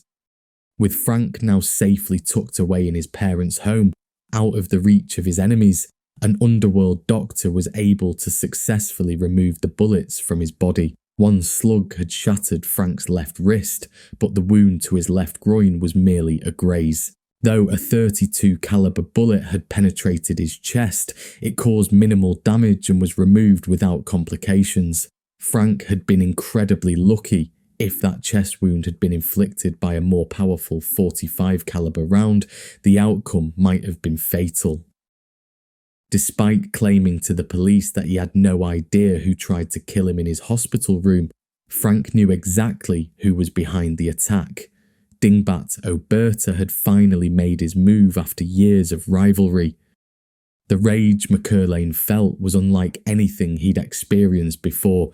What disgusted him most was that Oberta had waited until he was helpless, lying in a hospital bed, to make his play. When questioned by police about the identities of the two would-be killers, Frank coldly remarked, "Look for 'em in a ditch, that's where you'll find 'em. They were a bunch of cheap rats using pistols, I'll use something better. McErlane takes care of McErlane."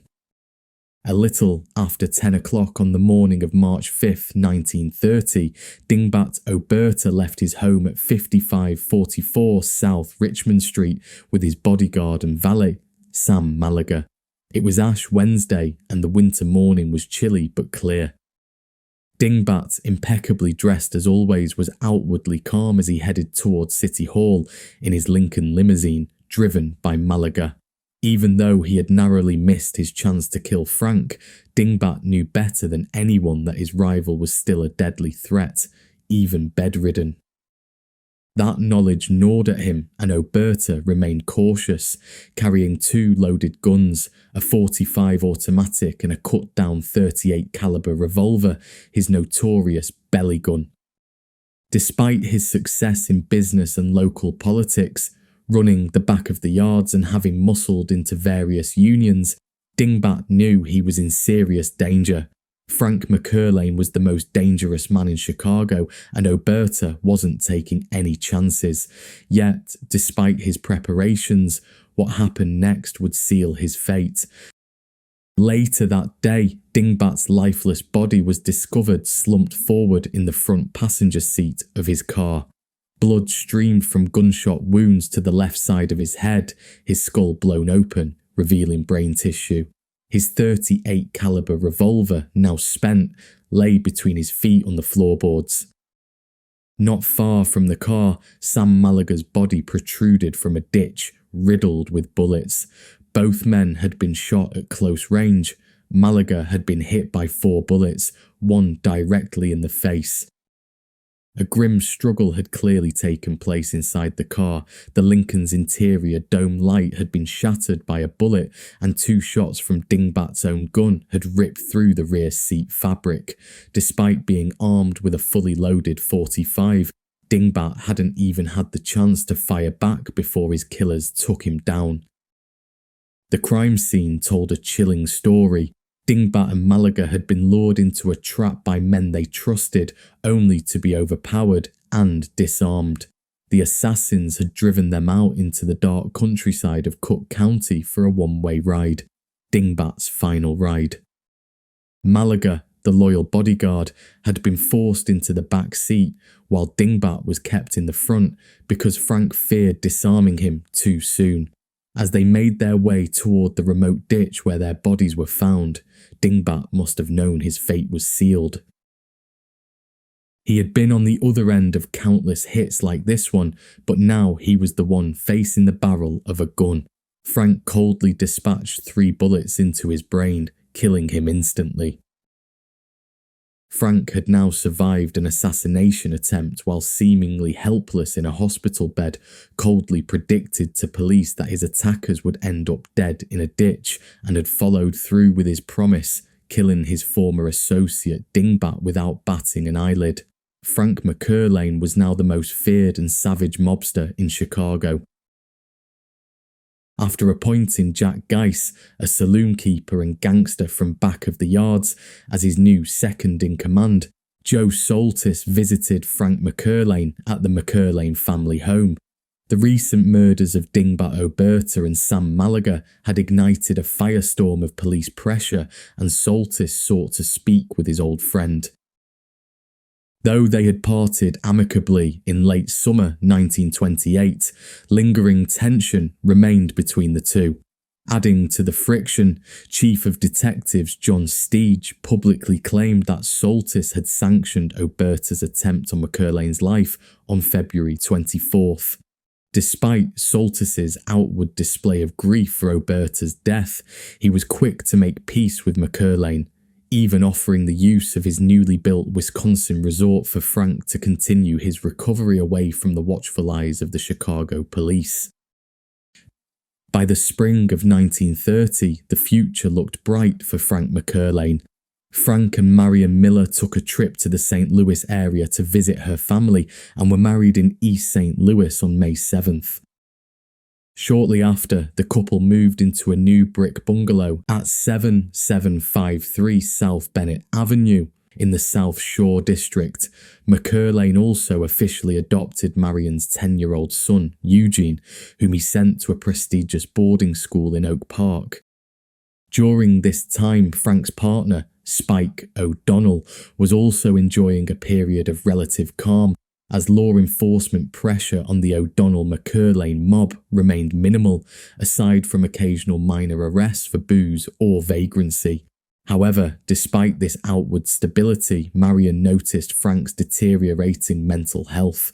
The couple had 2 dogs, a German Shepherd and a smaller Spitz, constantly running around the house, and Frank wasn't fond of them. But an even bigger issue loomed: Marion herself. A shrewd and attractive woman, she was used to getting what she wanted, and Frank's mental decline made their relationship all the more strained. At some point, Marion caught the eye of fellow O'Donnell gangster, James Daffy Quigley. Quigley appeared to be everything McErlane was not: tall, handsome, strong and disciplined, without the signs of mental instability that plagued Frank. Quigley also harboured a deep grudge against McErlane for killing his cousin when McErlane and Spike were enemies some years prior. Recently, Daffy Quigley had had a falling out with both Frank and Spike O'Donnell after refusing to join them on a drive-by attempt against a Ralph Sheldon speakeasy.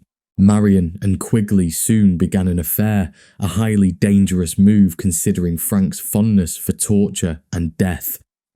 Daffy Quigley began gaining followers within the McErlane-O'Donnell mob. Disgruntled gangsters were looking to break free from the control of Frank and Spike, and by late April, a full-fledged rebellion was brewing. Spike and Frank tried to iron out the would-be defectors, but seeing no resolution, Frank split from the gang, taking a group of loyal followers with him and seizing sole control of 6.5 police districts, including Morgan Park, Kensington, Eastside, South Chicago, Burnside, Grand Crossing, and the eastern half of Englewood. Eddie Fitzgerald followed Frank as he had done his whole life. The gang's split resulted in the formation of a third gang led by Daffy Quigley with an army of ex-McErlane-O'Donnell discontented gangsters. This new power shift would change the South Side underworld, which had previously enjoyed a period of relative peace. Frank's newly acquired district spanned a vast portion of Chicago's residential and industrial far south and southeast sides. After years of sharing profits with other bootleg bosses, Frank now stood to reap all the rewards of his violent enterprise. He efficiently handled the administrative tasks of paying his men, arranging payoffs and overseeing beer and liquor production, all while managing deliveries to various speakeasies in his territory. However, despite his role as boss, Frank could never fully relinquish his love of violence. Rather than delegating acts of brutality to his men, he continued to partake in them himself. His deteriorating mental state made him more prone to violent outbursts, and he relished in the pain he inflicted on others. With the fracture of the McErlane-O'Donnell mob and with the emergence of Daffy Quigley's new violent gang, Frank was experiencing increasing paranoia, partaking in more alcohol-fueled rages and violent outbursts. His feud with Daffy Quigley escalated in May 1930.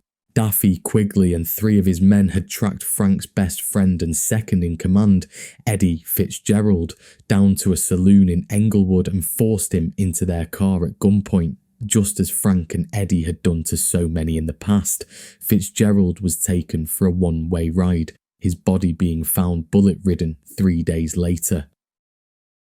Frank's reaction to Fitzgerald's murder was a powerful blend of grief and fury, fueling his war with Daffy Quigley. The psychological toll of Fitzgerald's death, combined with Frank's already declining mental health, set the stage for an explosive showdown between him and Quigley's gang.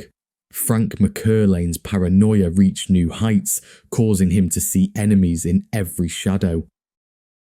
On June 6th, after a night of heavy drinking, McErlane, believing that he was being pursued by his enemies, went on a violent rampage outside his sister's home at 7754 South Crandon Avenue. His sister Margaret, who had once been close to her older brother, now feared him and his violent tendencies. As McErlane banged on her door in a drunken state, Margaret refused to let him in, prompting him to force his way into her home. In a terrifying display of violence, McErlane assaulted Margaret, biting her cheek in a drunken frenzy before stumbling outside to continue his rampage.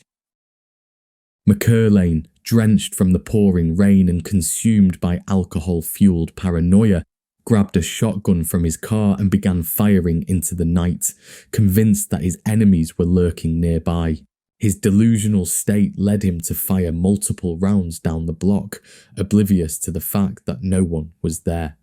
Neighbours, alarmed by the gunfire, called the police, who found Frank still gripping his shotgun, muttering incoherently about being attacked. Recognising him, the officers managed to disarm him and take him into custody. The incident made headlines in Chicago, further cementing McErlane's reputation as a dangerously unstable gangster. His reckless behaviour and violent outbursts had begun to overshadow his criminal prowess, and his enemies, both real and imagined, seemed to multiply as his paranoia deepened. This event marked a turning point in McErlane's life, as it became clear that his grip on reality was slipping, and his once formidable presence in the underworld was now marred by mental instability. Spike O'Donnell, now a good friend of Frank's, picked him up from the police station and brought him back home. On the advice of Spike O'Donnell and an idea backed by his parents, McErlane sought to create a safe haven away from Chicago where he could manage his operations remotely and work on his mental health. The escalating war with Daffy Quigley and his violent paranoid outburst on his sister's road showed to everyone how off the rails he actually was. Inspired by his friend Joe Saltis, Frank found a secluded retreat in Beardstown, a quiet town along the Illinois River, 232 miles southwest of Chicago. The small town with its mills proved to be an ideal hideout for a gangster seeking refuge. Frank had a houseboat constructed there. By mid-July, his new floating residence was ready for use. As summer wore on, Marion Miller's visits to the houseboat became less frequent. She travelled to visit her family in the St. Louis area, but also returned to Chicago periodically. Miller was growing tired of Frank's erratic behaviour. By the end of August, her relationship with Daffy Quigley had fully blossomed. To Marion, Quigley was a charming rogue, the complete opposite of her drunken and unpredictable husband. For Quigley, their affair represented a chance to humiliate the man who had killed his cousin.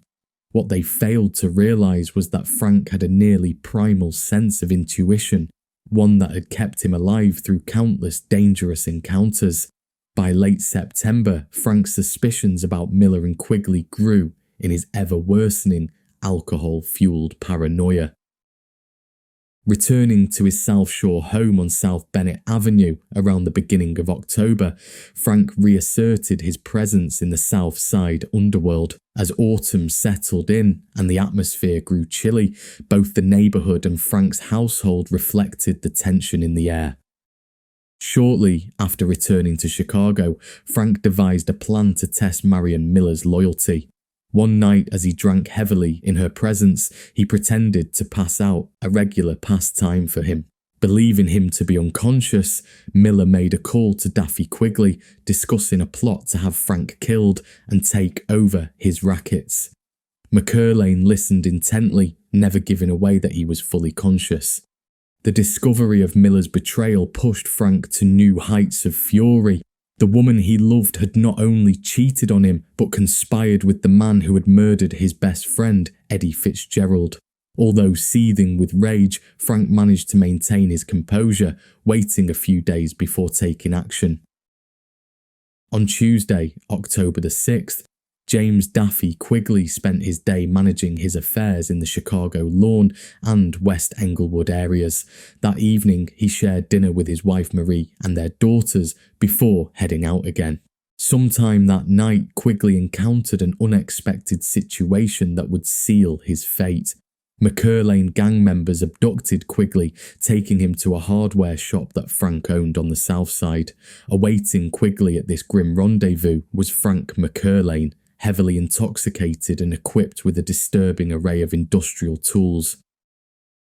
As Quigley was marched into the room at gunpoint, he came face to face with Frank, his eyes dulled by alcohol and rage.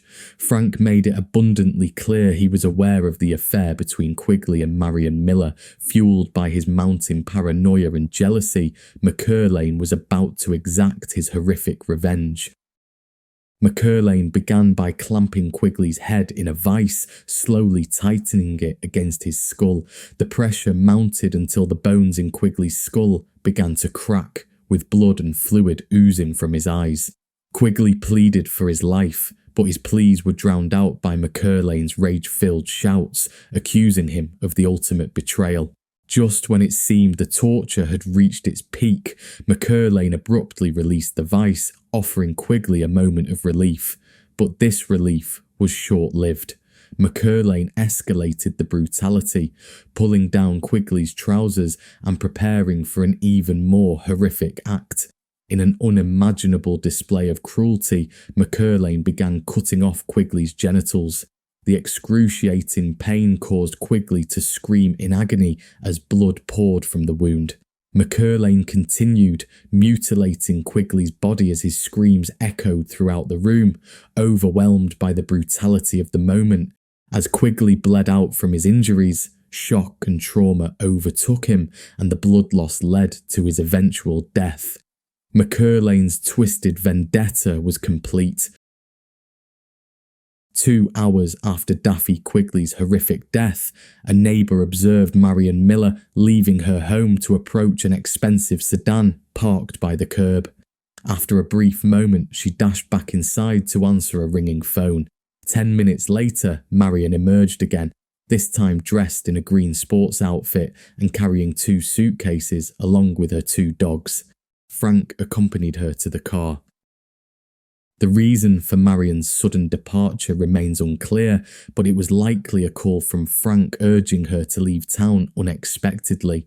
Miller may have felt a mix of irritation and concern since she couldn't reach Daffy Quigley. They were initially headed for McErlane's houseboat in Beardstown. Over the next 4 hours, Frank was driving while Marion occupied the left rear seat with her German Shepherd and Spitz, stopping at numerous speakeasies on the way. They engaged in yet another drunken argument during the latter part of the drive. As tensions escalated and the dogs began to bark excitedly, McErlane pulled over in an undisclosed location. He shifted into park and turned to face Miller, confronting her about her affair with Daffy Quigley, and told her in detail what he had done to him, which broke her heart. Marion was in love with Daffy, not Frank. Marion, consumed by grief and blinded by a drunken fury, reached into her purse and pulled out an automatic pistol. Frank saw the gun and quickly seized her wrist, disrupting her aim just as she fired, the bullet harmlessly exiting through the front window of the sedan. With a fierce grip, McErlane wrenched the gun from Marion's trembling hands. As she screamed and the dogs barked frantically, Frank fired 4 shots into her head and torso. The force of the gunfire slammed Marion back against the left rear seat, leaving her slumped to the side, her blue eyes open but forever closed to the world. Heart racing from the adrenaline, Frank then turned his focus to the barking dogs. He first shot the smaller Spitz, which collapsed in a pool of blood at Marion's feet. He then aimed at the German Shepherd, which let out a strangled cry as it fell on top of the Spitz, blood pouring from its wounds.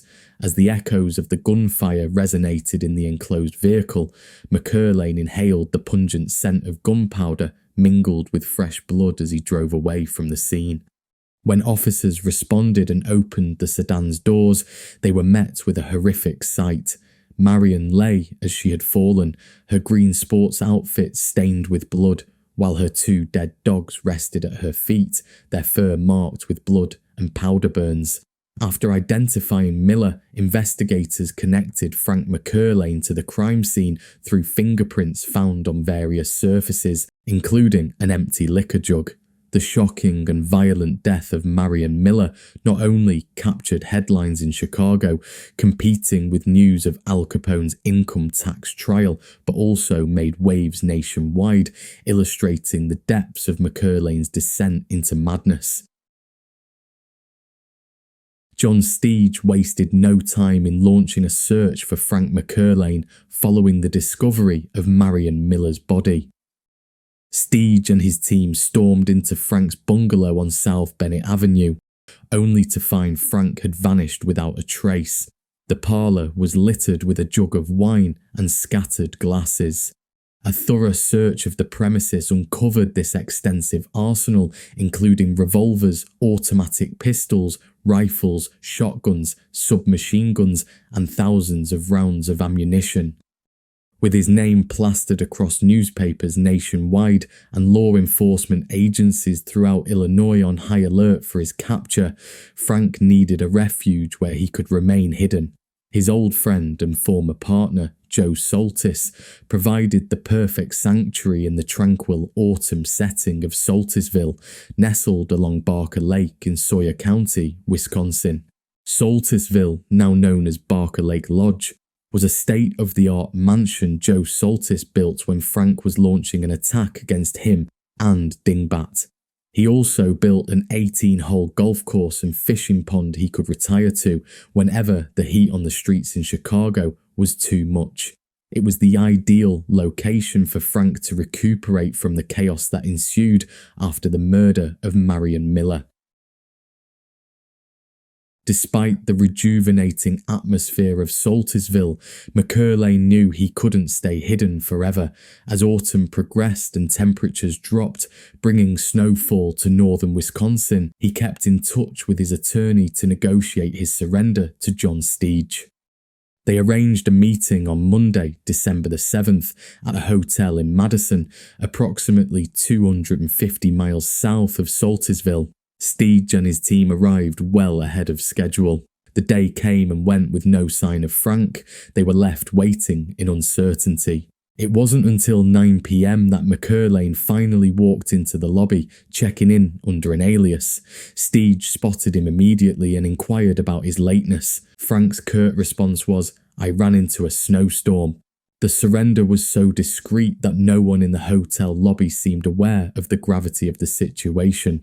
During the drive back to Chicago, Steege attempted to question Frank about Marion's murder, but received only unhelpful shrugs in reply.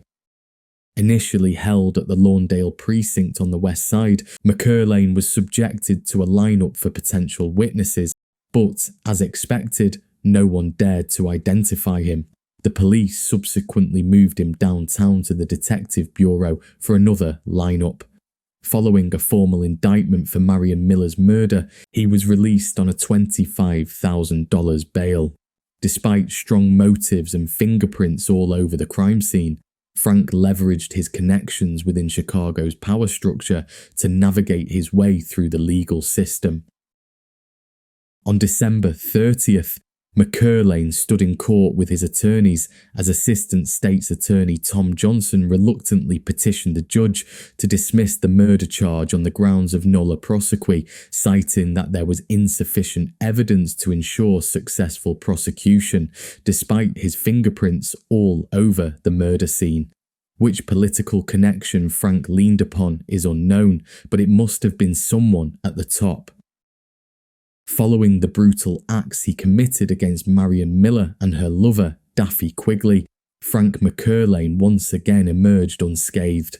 His revenge had been so savage that it became a topic of conversation in the Chicago underworld for years. Frank was acquitted on December the 30th of the double murder, and the following night at his South Shore home, McErlane celebrated, drinking heavily as he put the violent year of 1931 to bed. As Frank McErlane surveyed the South Side underworld at the start of 1932, he recognised that his way of life was slowly but surely shifting. The Great Depression was taking a toll on the law-abiding populace, and the Chicago liquor trade was feeling the strain. By early 1932, beer and liquor sales had plummeted by 2/3 compared to the late 1920s, and other rackets like gambling and prostitution were also suffering. With a growing number of people out of work, fewer had disposable income to spend on the vices that gangsters provided. Perhaps out of economic necessity, McErlane agreed to again purchase beer and liquor from the Capone syndicate at the start of the new year. Joe Saltis might have encouraged him during his stay in Wisconsin, or McErlane's decision could have been influenced by the fact that Capone was on his way out of the picture. After Al Capone's conviction for federal income tax evasion in October, he still managed to run his empire through coded messages and visits from his minions. However, his jail term marked a significant leadership crisis for his organization. In the past, whenever figures like Big Jim Colosimo or John Torrio were sidelined by violence, someone had always stepped in to fill the void. With Capone facing prison and several top associates already behind bars, it was unclear who would assume control of his multi-million-dollar rackets. Capone eventually chose two of his disciples, Frankie Rio and Paul Ricca, to assume leadership of the outfit. Capone, through Rio and Ricca, agreed to wholesale beer to Frank for $30 a barrel. Frank then resold the beer for $55 a barrel in his South Side districts. This new arrangement ostensibly provided McErlane with protection from police raids and brought an end to his conflicts with the neighbouring Daffy Quigley gang, who, despite the brutal loss of their leader, were still rising through the underworld. The agreement also gained Frank as an ally of the Capone syndicate once more, which was in their best interests. His reputation for violence now legend in Chicago after the nationwide attention from the papers that the double killing of his wife and her lover received. Frank threw himself into his work in the early days of the new year, signalling to everyone that he remained the undisputed king of the Southeast Side. However, it seemed that Capone was losing his grip on Chicago slightly as McErlane's transition to becoming a syndicate client gang boss started off on shaky ground on January 12th, when Prohibition agents raided a concealed brewery Frank operated at 5041 South Halstead Street in the Stockyards district. They confiscated and destroyed a total of 500 barrels of beer during the operation. Although this bust was undoubtedly frustrating, it hardly fazed Frank. By aligning his gang with the syndicate, he effectively granted them either direct or indirect control over more than 90% of Chicago's police districts, with only the O'Donnell gang's territory in Gresham remaining independent. However, the Daffy Quigley gang was not finished yet. Following Daffy's death, Frank's former protege, Walter Zwolinski, took over the leadership of what was still referred to as the Quigley mob. He began targeting Spike O'Donnell, believing that with the syndicate's protection diminished, his territory was ripe for the taking, especially since Spike refused to join the Capone syndicate. In early March, Walter Zwolinski drove by Spike's brother, Charlie O'Donnell, and opened fire with a Tommy gun, hitting him 4 times. Charlie miraculously survived, but the attack infuriated Spike and his brothers. Subsequently, on the night of March 28th, Quigley mob thugs vandalised at least 5 of the O'Donnells' most profitable Gresham saloons, smashing their windows with bricks. The following day, Captain James Mooney, the commander of the Gresham Police Precinct and an ally of the O'Donnells, was inexplicably transferred, thought to have been transferred to the higher-paying Quigley mob payroll. With their saloons under siege and their police protection suddenly removed, the O'Donnells' grip on Gresham began to slip. Spike likely felt that these issues paled in comparison to his brother Charlie's deteriorating health. Although Charlie's injuries had initially appeared survivable, they became infected over time. By the end of March, gangrene set in, leading to his tragic death at Little Company of Mary Hospital on April 2nd. Around the time of Charlie O'Donnell's death, Walter Zwolinski and another Quigley mob enforcer broke into Spike's home at South Honore Street, intending to kill him. Spike was not home, but his wife Elizabeth was. Enraged at their missing target, Zwolinski and his accomplice threw Elizabeth down a flight of stairs before fleeing. Elizabeth sustained minor injuries from the fall. The combination of the attack on his wife, the murder of his brother, and the relentless assault on his territory ultimately pushed Spike O'Donnell to abandon the rackets after 12 years of bootlegging. Spike O'Donnell chose to step away from organised crime in favour of a quieter life. Frank understood Spike's decision and felt even more bitter towards Walensky. As spring arrived, Frank retreated to his houseboat in Beardstown, opting to run his southeast side empire through Eddie Kaufman, his now second in command after the death of Eddie Fitzgerald. He occasionally made brief trips to Chicago to oversee operations, but preferred to spend his days and nights relaxing aboard the lavishly furnished vessel. Meanwhile, in Chicago, the newly emboldened Quigley mob quickly took control of the lucrative Gresham district Spike had left behind and began exerting their influence. Walter Walensky in particular was filled with bravado following his role in eliminating Spike O'Donnell from the rackets. Known as the Terrible Pole, Walensky also earned the moniker the business agent of the Switchmen's Union, due to his tendency to switch allegiances in underworld conflicts. Walter Walensky appeared to be on top of the world in the underworld after the murder of Charlie O'Donnell. However, he was simultaneously at the top of Frank McErlane's most wanted list. McErlane's vengeance, though not always immediate, was typically inevitable.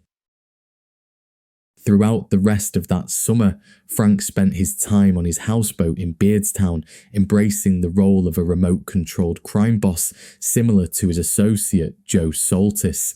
Days passed with him engaged in fishing, duck hunting and drinking on the boat's deck while observing other vessels drift along the muddy Illinois River. Despite McErlane adopting the seemingly harmless position of an absentee crime boss by late summer 1932, it would have been a grave mistake for anyone in the Chicago underworld to underestimate his influence. The heavy drinking McErlane remained as unpredictable as ever, and those who incurred his wrath were still at significant risk of being eliminated by the man labelled the most dangerous gunman who ever pulled a trigger in Chicago by the Illinois Crime Survey. On the morning of September 2nd, as dawn began to break over Gage Park in the southwest side, nothing seemed amiss to the early risers going about their routines, except for one concerned resident who reported a strange sedan parked in the alley behind 5358 South Artesian Avenue. Responding officers soon discovered the body of a man inside the vehicle, his coat and shirt pulled over his head. The dead man was Walter Walensky, 28 years old and the head of the Quigley mob. He had been brutally beaten and shot multiple times at point-blank range. Whilst Frank had been spending most of his time in Beardstown, Frank made the trip north to exact revenge on his former protege. Frank was bitter towards Walensky for defecting to the Quigley mob after Frank mentored him through the McErlane Saltis mob and then the McErlane O'Donnell crew as well. He also wanted to kill him for murdering Charlie O'Donnell, and there were reports that Walensky was encroaching on Frank's beer territory in the southeast side. All the above sealed the Terrible Pole's fate. However, it seems Frank stayed more than one night in Chicago. John Duffy, who owned a saloon on South Chicago Avenue in Grand Crossing and was within walking distance of Frank's parents' home, had recently been pressured to switch his beer supplier from McErlane's to the Quigley gang. 4 days after he killed the Terrible Pole, Frank walked into Duffy's saloon at around 2 a.m. and shot both him and his bartender, Christ Keegan, who died instantly. John Duffy succumbed to his injuries the following day, but would not tell police who shot him. Frank's mental state was increasingly deteriorating, and upon returning to his houseboat the day after killing Duffy and his bartender, he spent a few weeks reflecting. By early October, McErlane recognised the need to leave his houseboat. Frank's physical health was also declining. Since returning to Beardstown, he was having trouble breathing, a persistent cough and a fever which was only amplifying his paranoia. On the morning of October the 5th, at his mother's urging over the phone, He sought medical attention. McErlane was admitted to Schmidt Memorial Hospital, a 3-story facility on 15th Street near Beardstown's southern edge. Following chest x-rays and an examination, he was diagnosed with pneumonia. Frank was given 2 private rooms and a sun parlour. He had battled this illness 6 years earlier during a particularly brutal phase of the beer wars. Frank's younger brother Johnny had died from the illness 3 years prior, whilst his former boss, Walter Stevens, had also succumbed to pneumonia just 12 months prior. This weighed heavily on Frank's mind as he prepared for what seemed to be the fight of his life. It soon became evident that bacteria from Frank's infected lungs had entered his bloodstream, leading to kidney and liver failure. His heart, enlarged from years of heavy drinking, entered atrial fibrillation, causing it to beat rapidly and irregularly. Aside from pain relief, intravenous fluids, and serum therapy, doctors had limited options. Each violent cough sent waves of pain through his chest as he struggled with fluid retention. As night fell, McErlane continued to weaken, but fear began to set in, perhaps for the first time ever in his life. By mid-afternoon on October the 6th, Frank was delirious. His fever had soared to critical levels, exceeding 106 degrees Fahrenheit. His heart had reached a dangerous stage of tachycardia, known as ventricular fibrillation, causing the ventricles to quiver instead of beating normally. In a surprising display of strength for a man in such dire condition, he raged at the thought that his enemies were coming to kill him in his hospital bed. Frank thrashed about, attempting to rip out his IVs in a desperate bid to escape.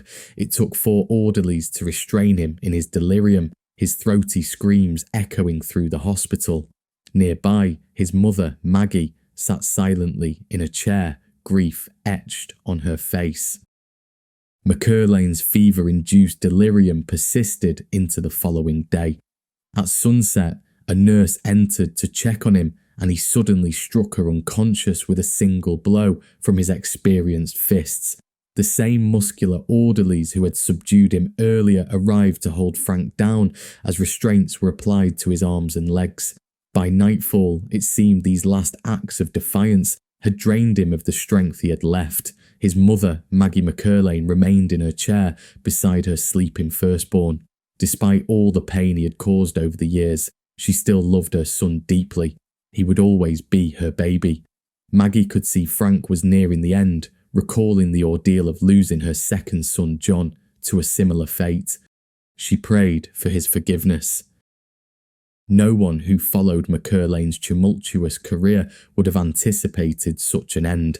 He wasn't assassinated in a dark sedan on a country road or cut down by gunfire in a gritty Chicago street.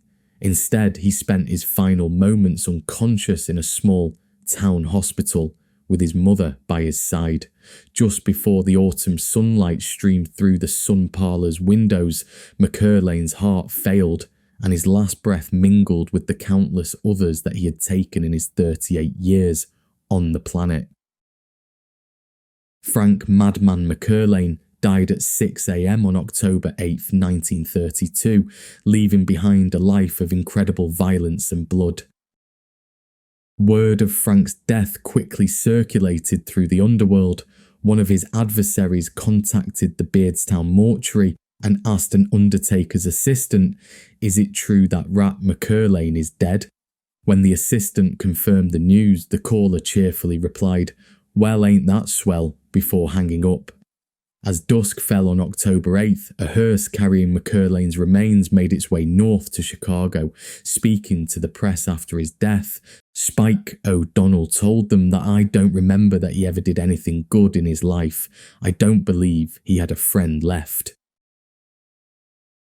While Frank McErlane had been a notorious figure in the Chicago underworld, the legend of his life began to fade almost immediately after his passing in October 1932. This decline was likely due to the brutal, cutthroat nature of Windy City Gangland. Despite his ruthlessness, Frank never captured the public's imagination like more prominent figures such as Al Capone, Frank Nitti, or even his old friend Dean O'Banion. Though he was the first gangster in Chicago to use a Thompson submachine gun and invented the one-way ride, the details of Frank's life gradually faded into obscurity. His story became a mere footnote in retrospectives of Prohibition-era Chicago, often highlighted by newspaper accounts reflecting on the tumultuous years marked by mob violence. Over time, Frank was relegated to a supporting role in biographies of Al Capone, recognised for his groundbreaking use of the Tommy gun and his brutal savagery, particularly highlighted by his murder of Marion Miller and her 2 dogs. However, his story is one that definitely should be remembered. Frank was the epitome of the unthinkable violence that tore through the streets of Chicago in the Prohibition era. Thus brings an end to the fascinating yet bloody life of Frank Madman McErlane, a character who epitomised the violent times of Prohibition. Please like the video and subscribe if you enjoyed it, and thanks so much for watching.